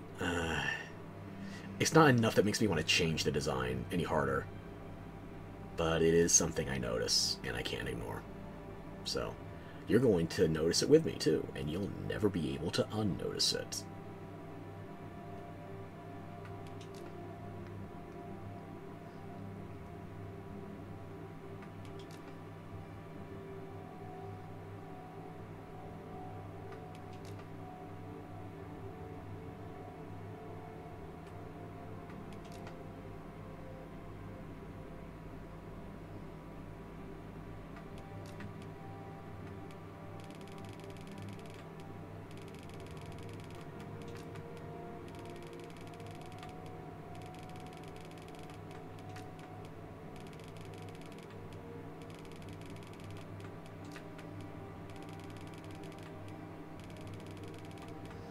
First Arisen almost done. Nobody cried uncle. Nobody caused a ruckus.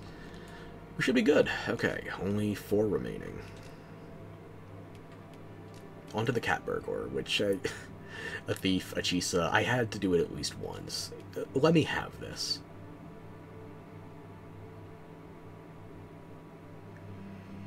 I even named her Chisa. Like, cheese. Swiss cheese. Cheetah. Yay? Nay? Do you hate me more or less with that revelation? I'm going to guess yes.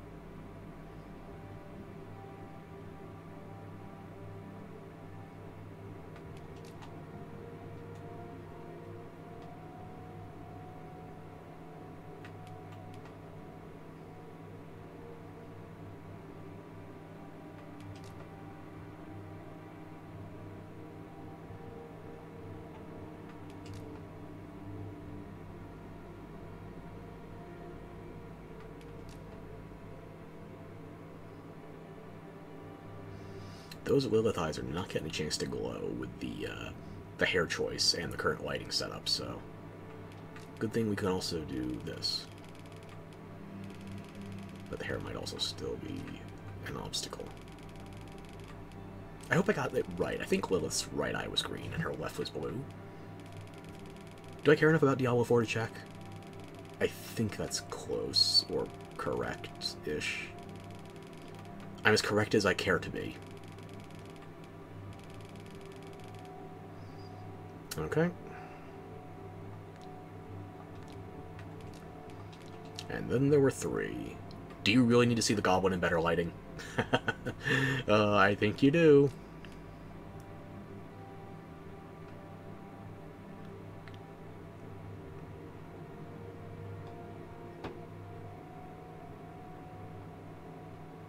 Are you ready? No. You will be. You will be.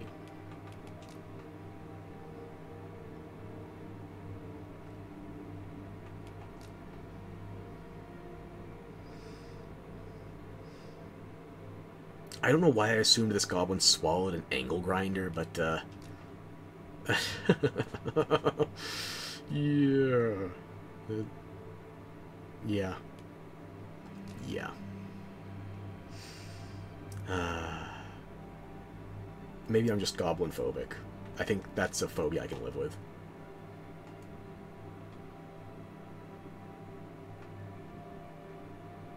Oh, right, the posture is actually going to... We can't get that good of a look at his face because he's leaning over so hard. Right.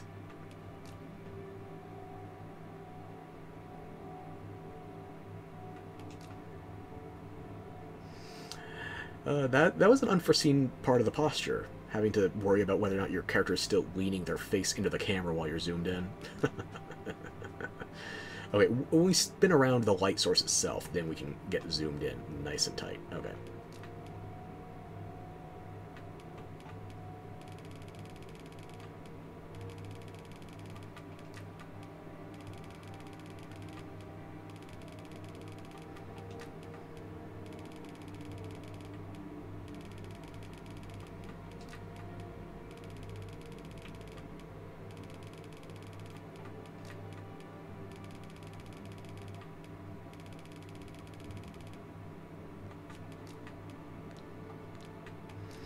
Okay, and then there were two.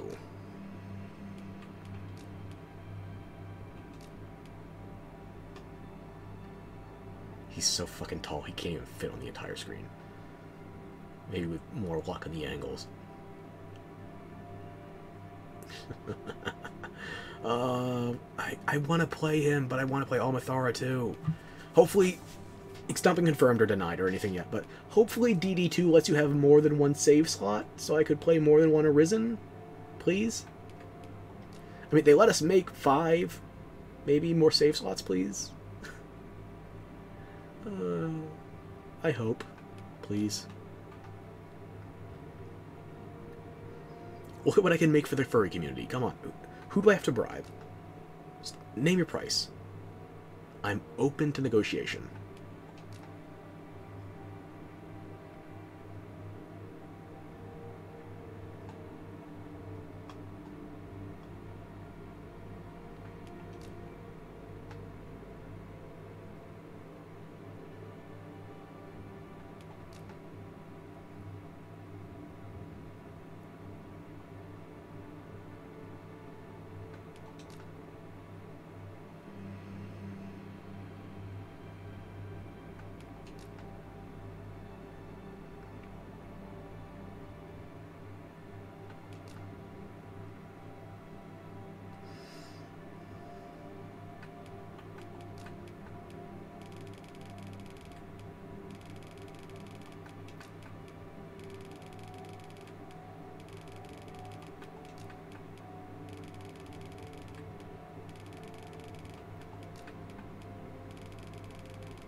Alright, now for the grand finale, the coup de grace, the coup de grace, if you will.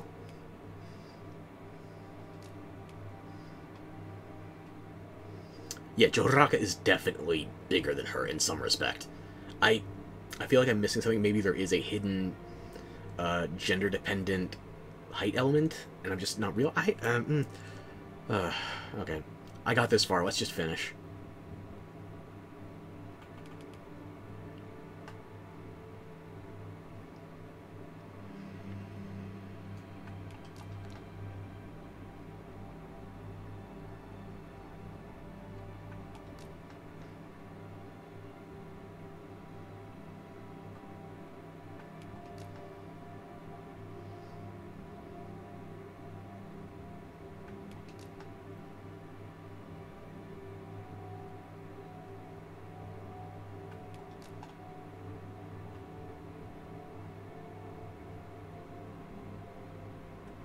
Is that close enough? Yeah, okay.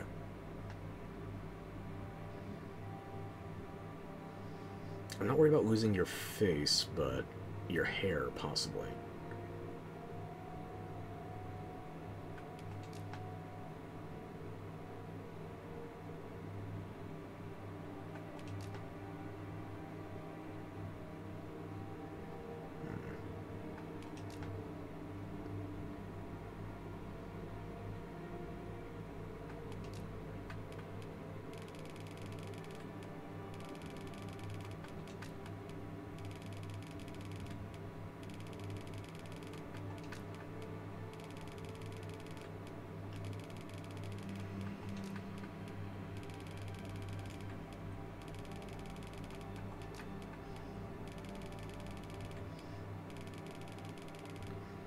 Okay, that is all 10.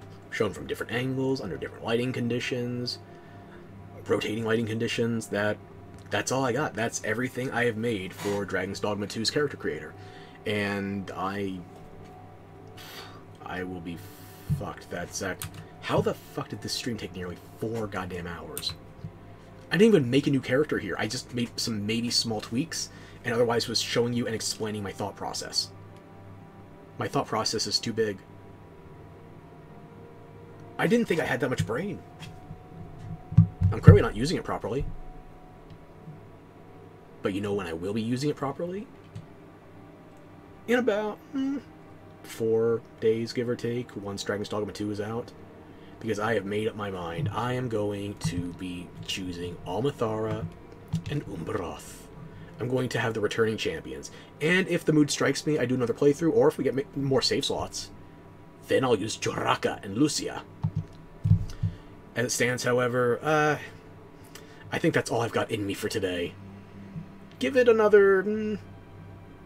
what time is it? 7:30? Give it another 100.5 hours. So just over 4 days, 4.5 hours. If there's a midnight launch for DD2 on PC on Steam, if I can get to it on EST, I'm going day fucking 1. Bright and early, or midnight, dark and early. And you can count on that. And before that, you know I'm going to be back for more Dragon's Dogma 1. I don't know if I'm going to finish my current playthrough in time, because Power World got in the way, and I want to do 100% completion as much as I'm able. Yeah, so might have to alternate between DD1 and DD2, unless I can just shotgun it in the next... Tomorrow's not going to be good for streaming. I was thinking maybe I could stream more tonight, but that's not in the cards. My throat's already hurting. Tomorrow maybe a late night stream. And then we'll have to see what happens with Monday, Tuesday, Wednesday. Thursday, however. Wednesday, I could do something in the morning, then sleep, and then get ready for midnight for, well, Thursday. Thursday's the main attraction. And I hope all you wonderful, intelligent, attractive people are here for it. So, do you want to steal my heart, or are you going to let that fucking dragon call dibs?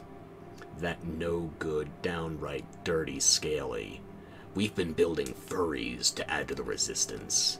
I might not count myself among their ranks, but I am proud to be tolerant of them. That's as close as I can go. I only made 3 Beastren. You can't build up that kind of a sociological resistance in that stage. I had more fun building the Goblin and the Dwarf than I did most of the Beastren. Joraka is an exception, though. Joraka has history.